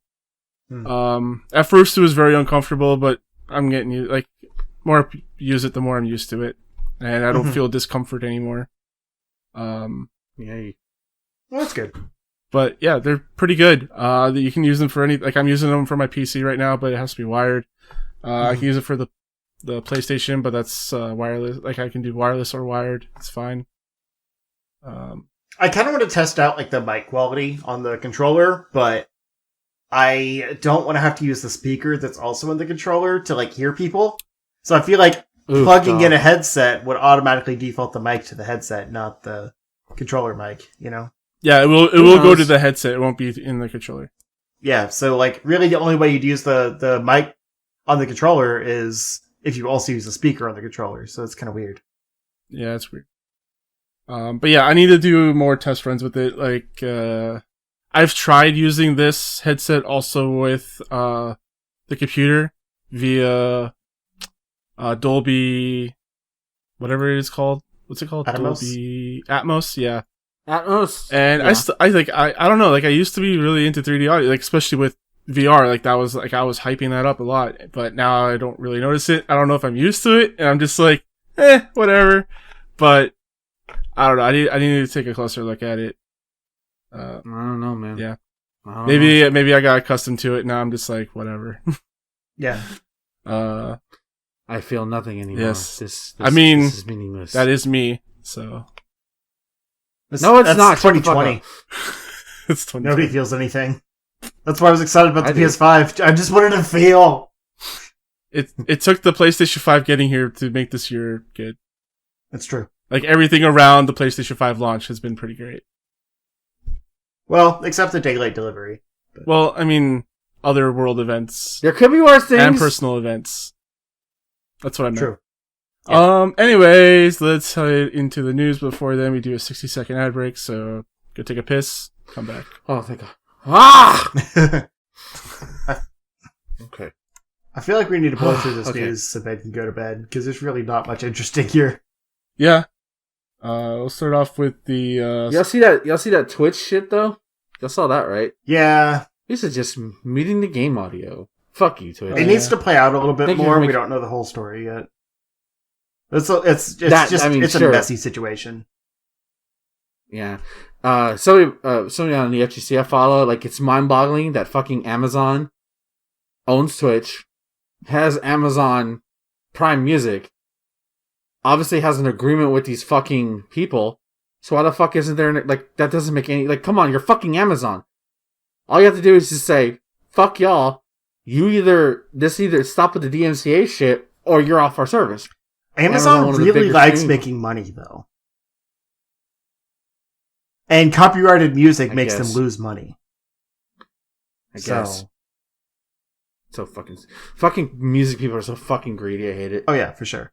Also, like, fucking the idea of creating systems to monitor that stuff doesn't make money, so they have no incentive to do it. Aside from more people using their service, which you think would be good enough, but whatever. Are we back? Yeah, we've been back for a while. Cool. So first news story of the day. We'll just go through some of these quick ones here. Spider-Man PlayStation 4 saves will transfer the Spider-Man Remastered on PlayStation 5 with post-release update. I don't think they've said when the update's happening, but that's great, because that was something I was worried about. And I was like, I didn't want to, like, go through the game and get suits again and get all the powers. I just wanted to have them, and looks like they're doing it. You just want to swing, baby, swing. Yep. I guess I was going to say, like, why would you want your save data to carry over? But I guess I could see, like, the progress of suits and things like that. Yeah, there's a New Game Plus in that game, so, like... Right. If I want to experience the story... New Game Plus, but I'd start a New Game Plus just to keep my content. Yeah. Yeah. And then let's be honest, I'm gonna beat that game a fifth time on PS5. And then next up, we have crossplay is skipping Nintendo Switch version of Mortal Kombat 11. And PC, and that's the more important one. And PC? Yeah, it's only going to be coming to PS4, PS5, Xbox One, and Xbox Series. So obviously any Nintendo, like seriously guys, I play Nintendo Switch version of Mortal Kombat 11. If you thought we were going to get in that crossplay action, you were fucking wrong. Oh, I'm sorry. The game runs. Sorry. It also doesn't come to Stadia. I know everyone's really bummed out yeah, but nobody gives a fuck about Stadia. Right. Don't ever. The one person that play a fighting game. that struggles through Mortal Kombat 11 on Stadia. They can't find any games. Oh. One person. Why does nobody want to play with me? So yeah, Nintendo fans, you need to stop. Just play your own player base. It's fine.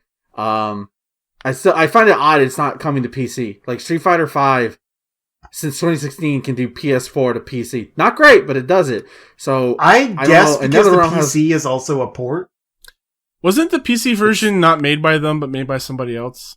Yeah, that's what I'm saying. It was a port. No, not the. Yeah, I thought it was outsourced. It's from I don't remember. I have it, but I don't remember who did it. Yeah, I don't recall, but it's much more compatible to those versions versus the Switch version is, considering the lag that will happen in online matches. So yeah, I just find it odd that they're being excluded. But yeah, that's it. PC players are mad. They should. I get that. These people should be mad. Yeah. Yeah. All right. Next up, we have Halo TV show is still alive, and it recasts Cortana with the actual original voice actor. That's neat. So it sounds like they're just recasting the voice. Is it the voice or the entire person? Well, sorry. It's probably the Cortana like AI is what I meant. So she's based on like a doctor character or something like that. Dr. Halsey. Yeah, you'll know more about her in Halo 4. Yeah. I mean, I remember the name. I just couldn't remember if she was a doctor or not. And that human character will still be played by Natasha McElhone. Bedingfield? I actually don't know who that is. Nobody? I thought McCollum? No. Alone? I thought it was someone else for some reason. Anyway. But Cortana's AI will be like modeled after Jen Taylor or whatever, who's the original Cortana. Which is kind of weird when you think about it, because I mean, it's an AI character who's based on a doctor but doesn't look like the doctor. Well, Ultron's based off of Tony Stark, but he doesn't look like Tony Stark. Yeah, but he's a robot. Yeah, and this is just an AI who just has an appearance. That's it. And it's a hologram. This news is more about, hey guys, Halo TV show is still alive, which, yeah. Yeah, that's really it. I think it's cool that they're involving the original actress. Yeah, totally. Cool. Yeah, she's great at it too. Like, she's great at being Cortana. Yes, thank you, John Halo. Alright. Some more fast news. PlayStation 5 Remote Play app released on PlayStation 4. So this means that PlayStation 4 people could play their PS5 off their PS4. Also mobile and other devices. That's pretty cool. I like it, because it gives your PS4 a reason to still be hooked up to a TV somewhere. Mm-hmm. Like if you're in your second room, like in your bedroom instead of the den or whatever. I guess. Sure. That's what I'm going to be doing. Like if I want to play on the big TV back here, I'll do the remote play. But otherwise, I'll be streaming and playing off the other monitor. Yeah, I mean, I'm doing like a pass-through thing where I can have it on either my monitor in here or my TV out there, but I'm going to put the PS4 upstairs. Just, if I don't feel like coming down here or something, or, whatever the case, it's still an option. Plus it works as a Blu-ray player, so, double prizes. But what's cool is it essentially makes it like a competitor for the xCloud stuff, because you can actually do it through the PS5 remote app on a phone. And you can even control like the games on mobile using your DualSense controller if you pair it through Bluetooth. you'd obviously have to have pretty good internet to get that going, but it's a thing you can do. And they kind of just shadow dropped this. Like, xCloud has been a big deal, like, advertising-wise for months. And this is just, like, a thing that showed up on the PS4 homepage. And then they made a news story about it. Yep. I don't know. This news story wasn't added to our CSG, but I figured we should talk about it. It was the hostage situation. Oh yeah, I don't know anything about that. The story I looked up on GameSpot says that the issue has been resolved. And Ubisoft Montreal put out a statement saying, "We want to salute the courage and composure of our teams showed today. Our focus remains on ensuring their health and well-being. We also like to thank the SPVM for a quick and professional response, helping to bring the situation under control. We're extremely relieved this was resolved without incident, and we'd like to thank you all for your support and kind words." I believe, it says here that Ubisoft employees were basically hiding on the roof or the top floor of the offices. There were people working from home, but also working at the office. I want to say I read somewhere that this was like a hoax. Apparently, like someone called this in, but I don't want to be certain about that because there's not a whole lot of info that has been released on it yet. Yeah.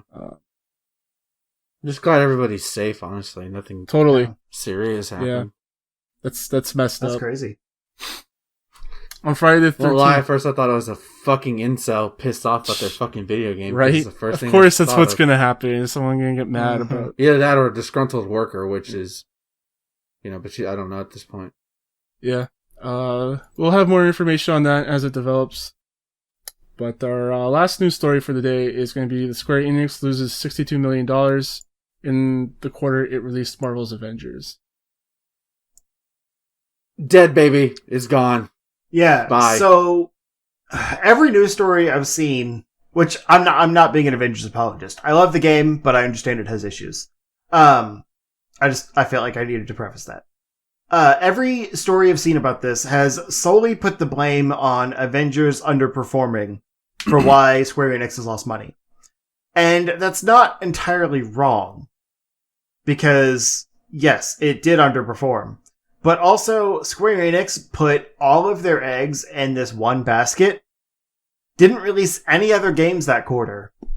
And so, of course, whatever they put out was going to have to perform really well to meet the goals that their shareholders would have expected for the quarter. When you only have one game, it's never going to meet that expectation.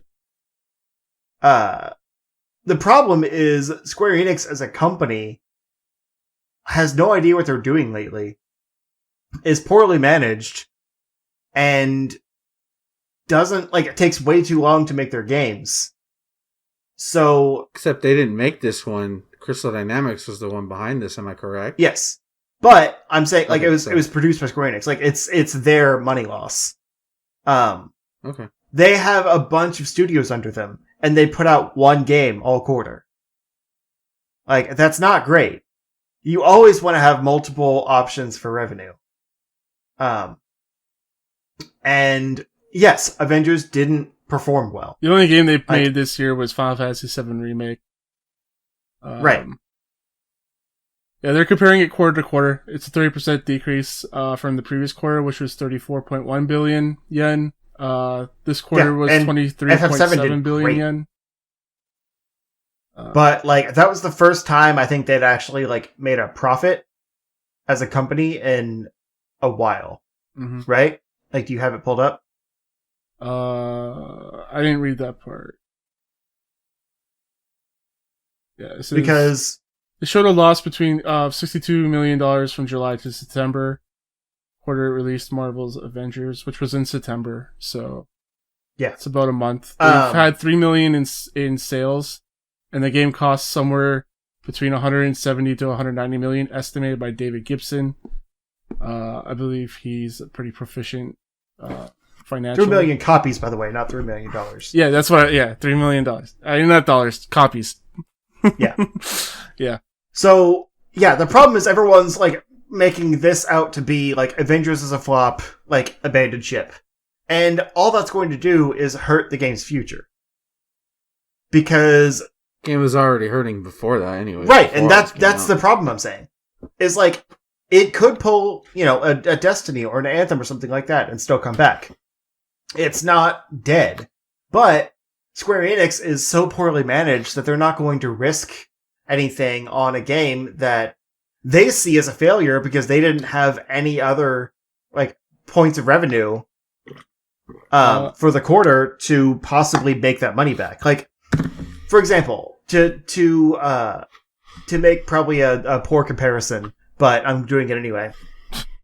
EA, the company everyone hates. They put out their garbage yearly sports titles that barely are updated at all. And those games all make bank. It's guaranteed money for them. They don't have to do any work. They know they'll sell well. Those titles that make money allow them to, fund smaller projects like A Way Out that might not be profitable. But they don't have to care. Yeah. They don't have to care because they have this guaranteed revenue that allows them to take those risks. Square Enix doesn't have that because they're not a well-run company. So they have a few studios under them, but some of those keep bailing, like, what was it, IO that does Hitman? Yeah. Yeah, they left. Yeah. Well, they had to buy themselves, basically. Right. Yeah. But, like, it sucks because I love Square. I love the things they make, but they're just terrible. They're not good at finance. Right. I will say, and so it sucks that Avengers is getting all the blame. Yeah, the other part about Avengers is that they didn't say how many were sold, but volumes were 60% of the plan of what was going to be sold. Mm-hmm. So that's what I'm saying. It's like, the game, it probably didn't make its budget back. Like, it was never, it was, well, I'm not saying it was never going to do well, but, like, they had too high of expectations for it when they probably shifted at some point in development from a, traditional, like, campaign-focused adventure to a games of service game without actually, like, figuring out how they want to do the games of service. Another thing that was bound to fail. Yeah, another thing to mention is Crystal Dynamics, and they did the Tomb Raider games, and those were also projected for loss. Like, there were also losses as well. Right. So you gotta be thinking, what's Square thinking about CD and what they're gonna do with them? Yeah. So that's kind of scary. Right. I have a feeling they turned this game into a games of service in order to try and avoid the pit that Tomb Raider fell into. Because they saw that the single player narrative wasn't doing as well. Mm-hmm. But they didn't actually make a good games of service game. They made a good, multiplayer adventure game that had no good games of service things tied to it. There's just people fell off it. There's just not a lot to do in that game after you beat it, Yeah. And that's the thing, is like, they're not putting out the regular content packs or anything. No. But that's because probably Square says, like, don't spend any more money on it until it makes money. Again, that's speculation. But. Do you guys think we're gonna get the DLC characters for free still? Yes. It's only Spider-Man. I only think we're only gonna get Spider-Man. Maybe Black Panther, because they may have worked on it, but I doubt we get Kate Bishop is supposed to be next, right? Yeah. Oh, yeah. Okay.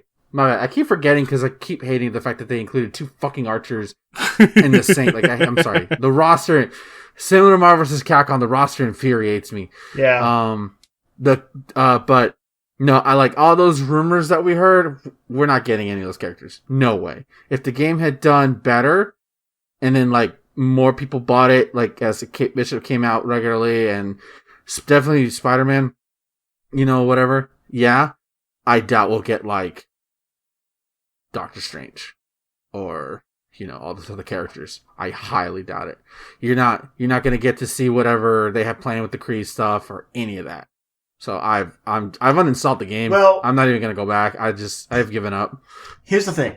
I think we're going to get the stuff. Not just because I'm being cautiously optimistic, because I still like the game, but they already put the money into it. There is a user base. Like, I've shared around this story about it's going down. The player base has dropped from 96%. That's only on Steam. Like, yeah, we don't know the numbers for the other ones. So right.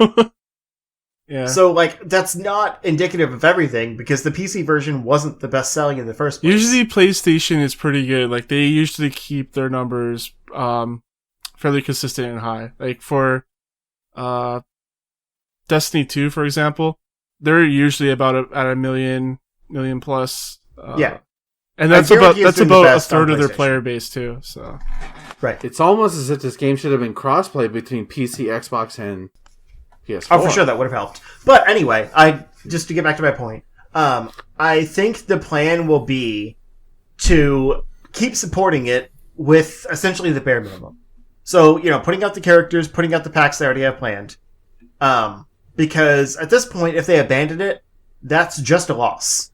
If they keep supporting it, they don't have anything else coming out right now.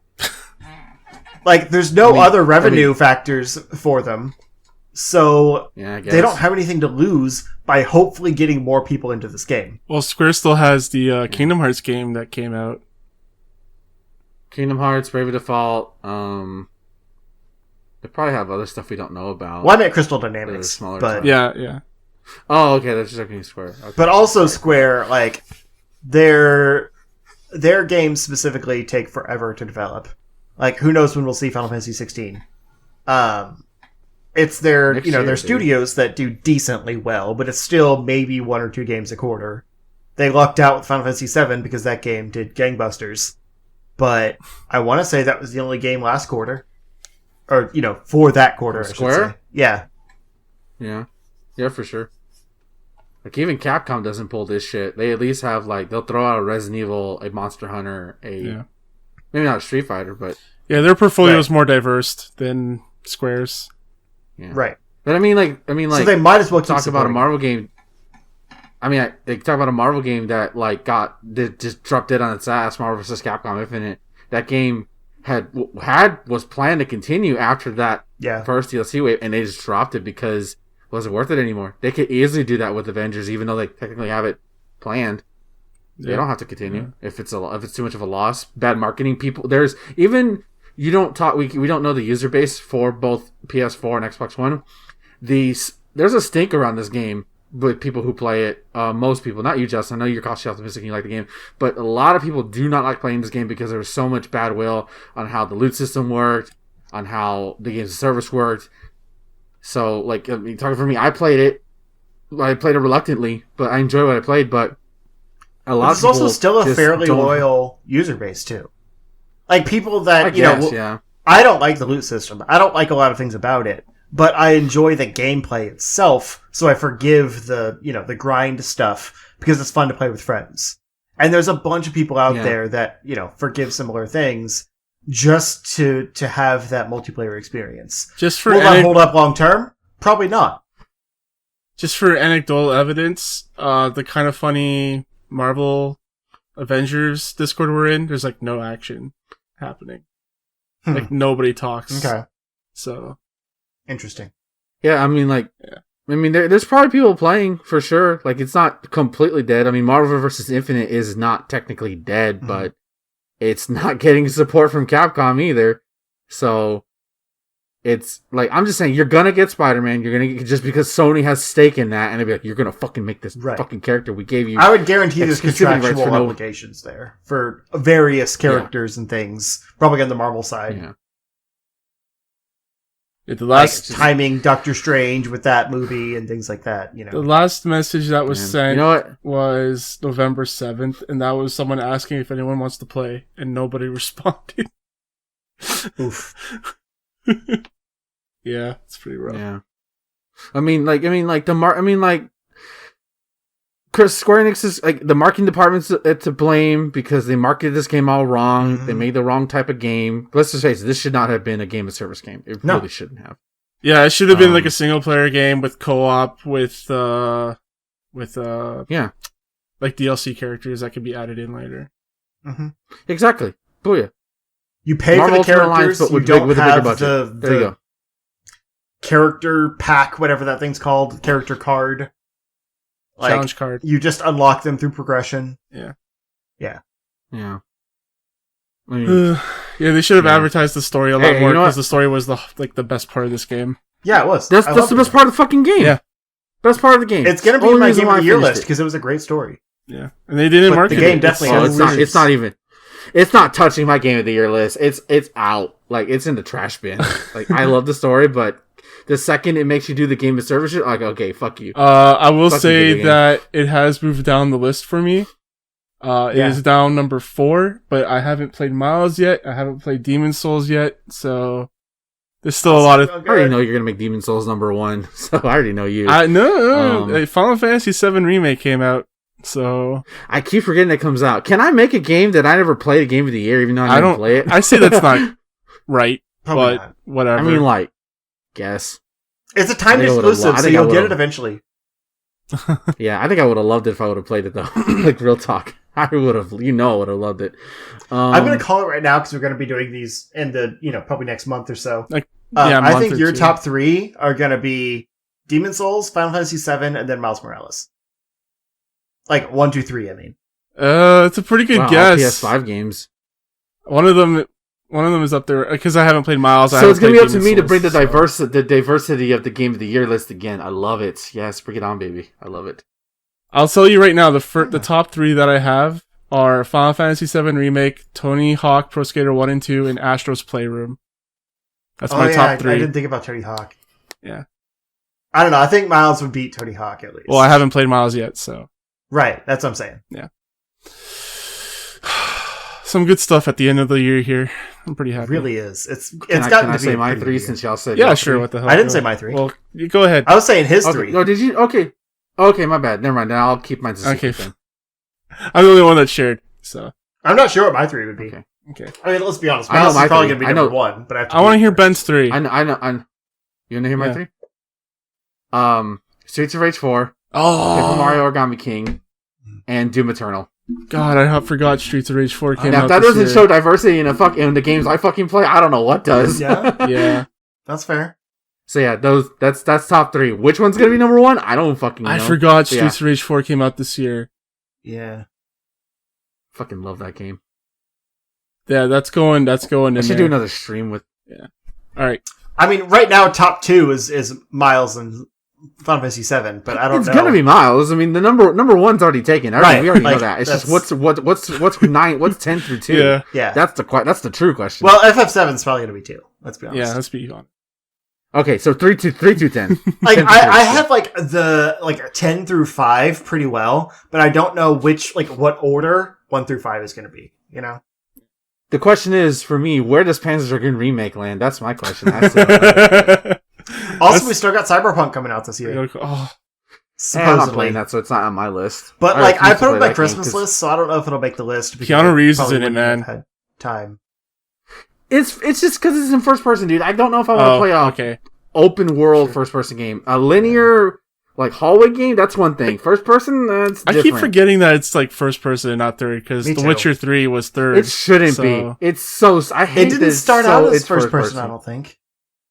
No, I don't know.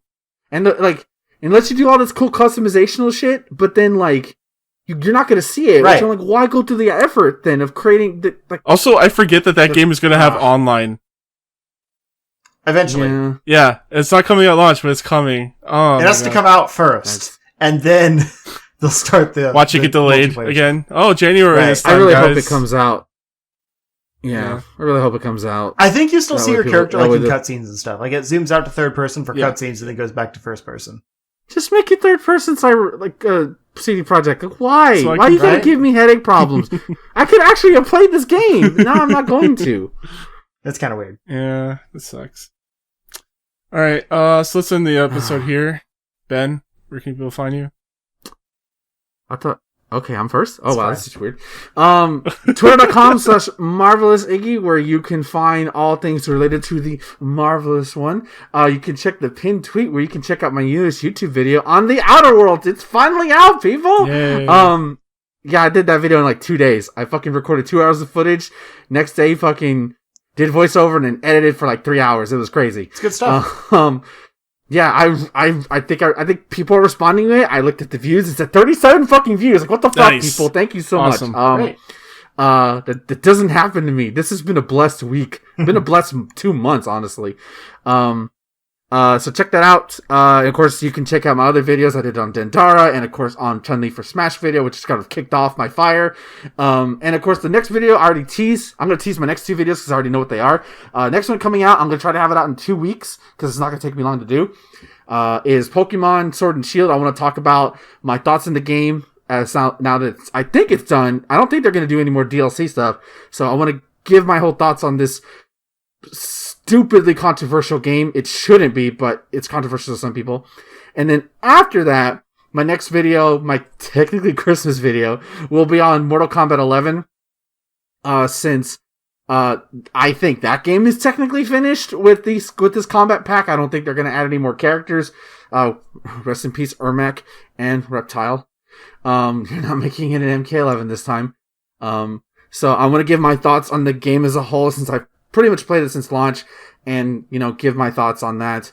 You can follow me, you can watch me live on twitch.tv/Iggy2814, currently in Zelda month.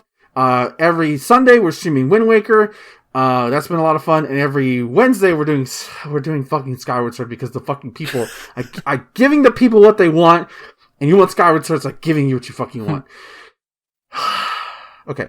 But just in case you didn't catch the live streams, I already have December planned out. We're gonna play Wind Waker into December because I really like playing Wind Waker. Skyward Sword's stopping the minute November's over. Fuck that game. You gotta beat it. And or at least fuck. No, I'm not. I can't beat that game in fucking 3 weeks. No, I'm not doing that.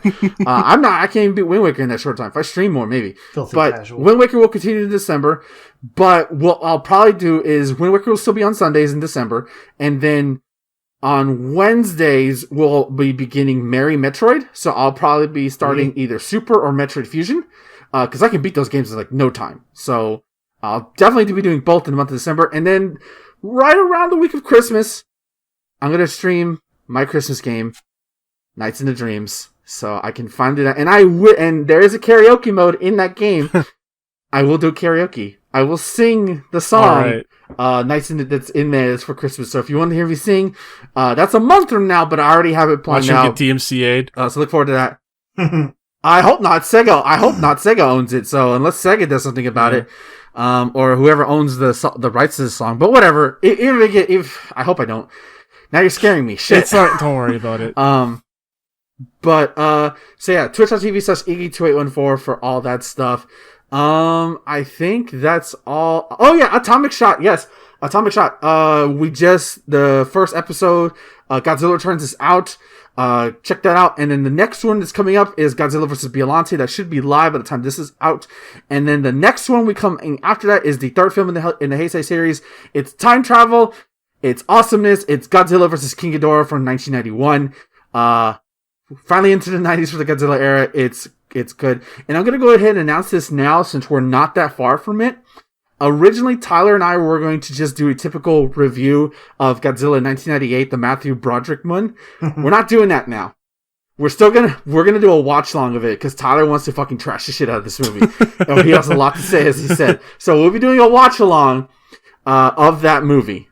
Just so if you buy your copies now, I kind of want to join for that one.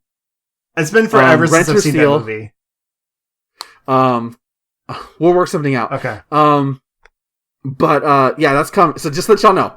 But yeah, Atomic Shot. Thank you for everybody who's been supporting me the past couple weeks, and thank you for checking out Atomic Shot and all that stuff. It's been a lot of fun. I'm gonna shut up now because I'm tired. Justin. Yeah, so you can find me if you look all over the internet for Zero Score, Twitter, YouTube, Twitch, that good stuff. Also on PS5 as Zero Score Gaming, I guess. I'll shout that out if you got a PS5. I actually have been pretty prolific in the past week or so also. I finished up the Spider-Man story play of the DLC for the PS5 release. And I think I've decided that I'm just going to do like a movie version of Miles Morales. Just like one long video of, all of that together. That I want to release on Christmas, on or near Christmas. Because, like, the game is all holiday themed and stuff. I think that'd be a nice, like, Christmas movie. Can't decide on which Christmas movie to watch? Let's watch Miles. There you go. So I have to beat it before I figure out how long it is. But I'm thinking I can probably cut it down to a good, like, 4 or 5 hours. So it's not terrible to make one video. I mean, I watched like a 10-hour long, like, Last of Us cut. But yeah, anyway, Spider-Man story play. I'm supposed to have some PS5 coverage coming. I haven't really been motivated to make stuff. I was also going to do like some Assassin's Creed Valhalla first look, and I didn't. Because I kind of just want to play my PS5. So we'll see. I might scrap some of my plans and just play my games instead. I'm not sure yet. Mm-hmm. Nothing wrong with that. But I will be back to streaming next week at least, probably with some Final Fantasy VII Remake on the PS5, to see how that fares with New Game Plus. So yeah, that's me. And you can find me, your host Thomas, on Twitter as Gameplay Stuff. Also on Twitch as Gameplay Stuff. We stream this show every Friday night at 9 p.m. Eastern, 8 p.m. Central. We're going to be putting out a lot of PlayStation 5 content coverage. I'm planning to do some Miles stuff, Demon Souls, and Bug Stacks, and Call of Duty, because we got a code for Call of Duty. I'll definitely be playing through the campaign, not sure about the zombies or multiplayer, if I'll do any coverage for that. If I do, probably involves Sully and myself. Gonna be grinding my ass off on Destiny 2 to get to power for day 1 rating. So you can catch that on my Twitch streams if I'm playing Destiny 2. And you can email me, thomas@charshot.com, if you want us to review one of your games. Send me an email there. And if you want to be a guest on one of our shows, send me an email there. And review our show on Apple Podcasts or anywhere you get podcasts. And share out the podcast and tell a friend. So Podcast. So until then, guys, enjoy your games. Have a good night. See y'all next time. Wash your hands before you touch your white PS5 controller. Wear your fucking mask. I can do that now.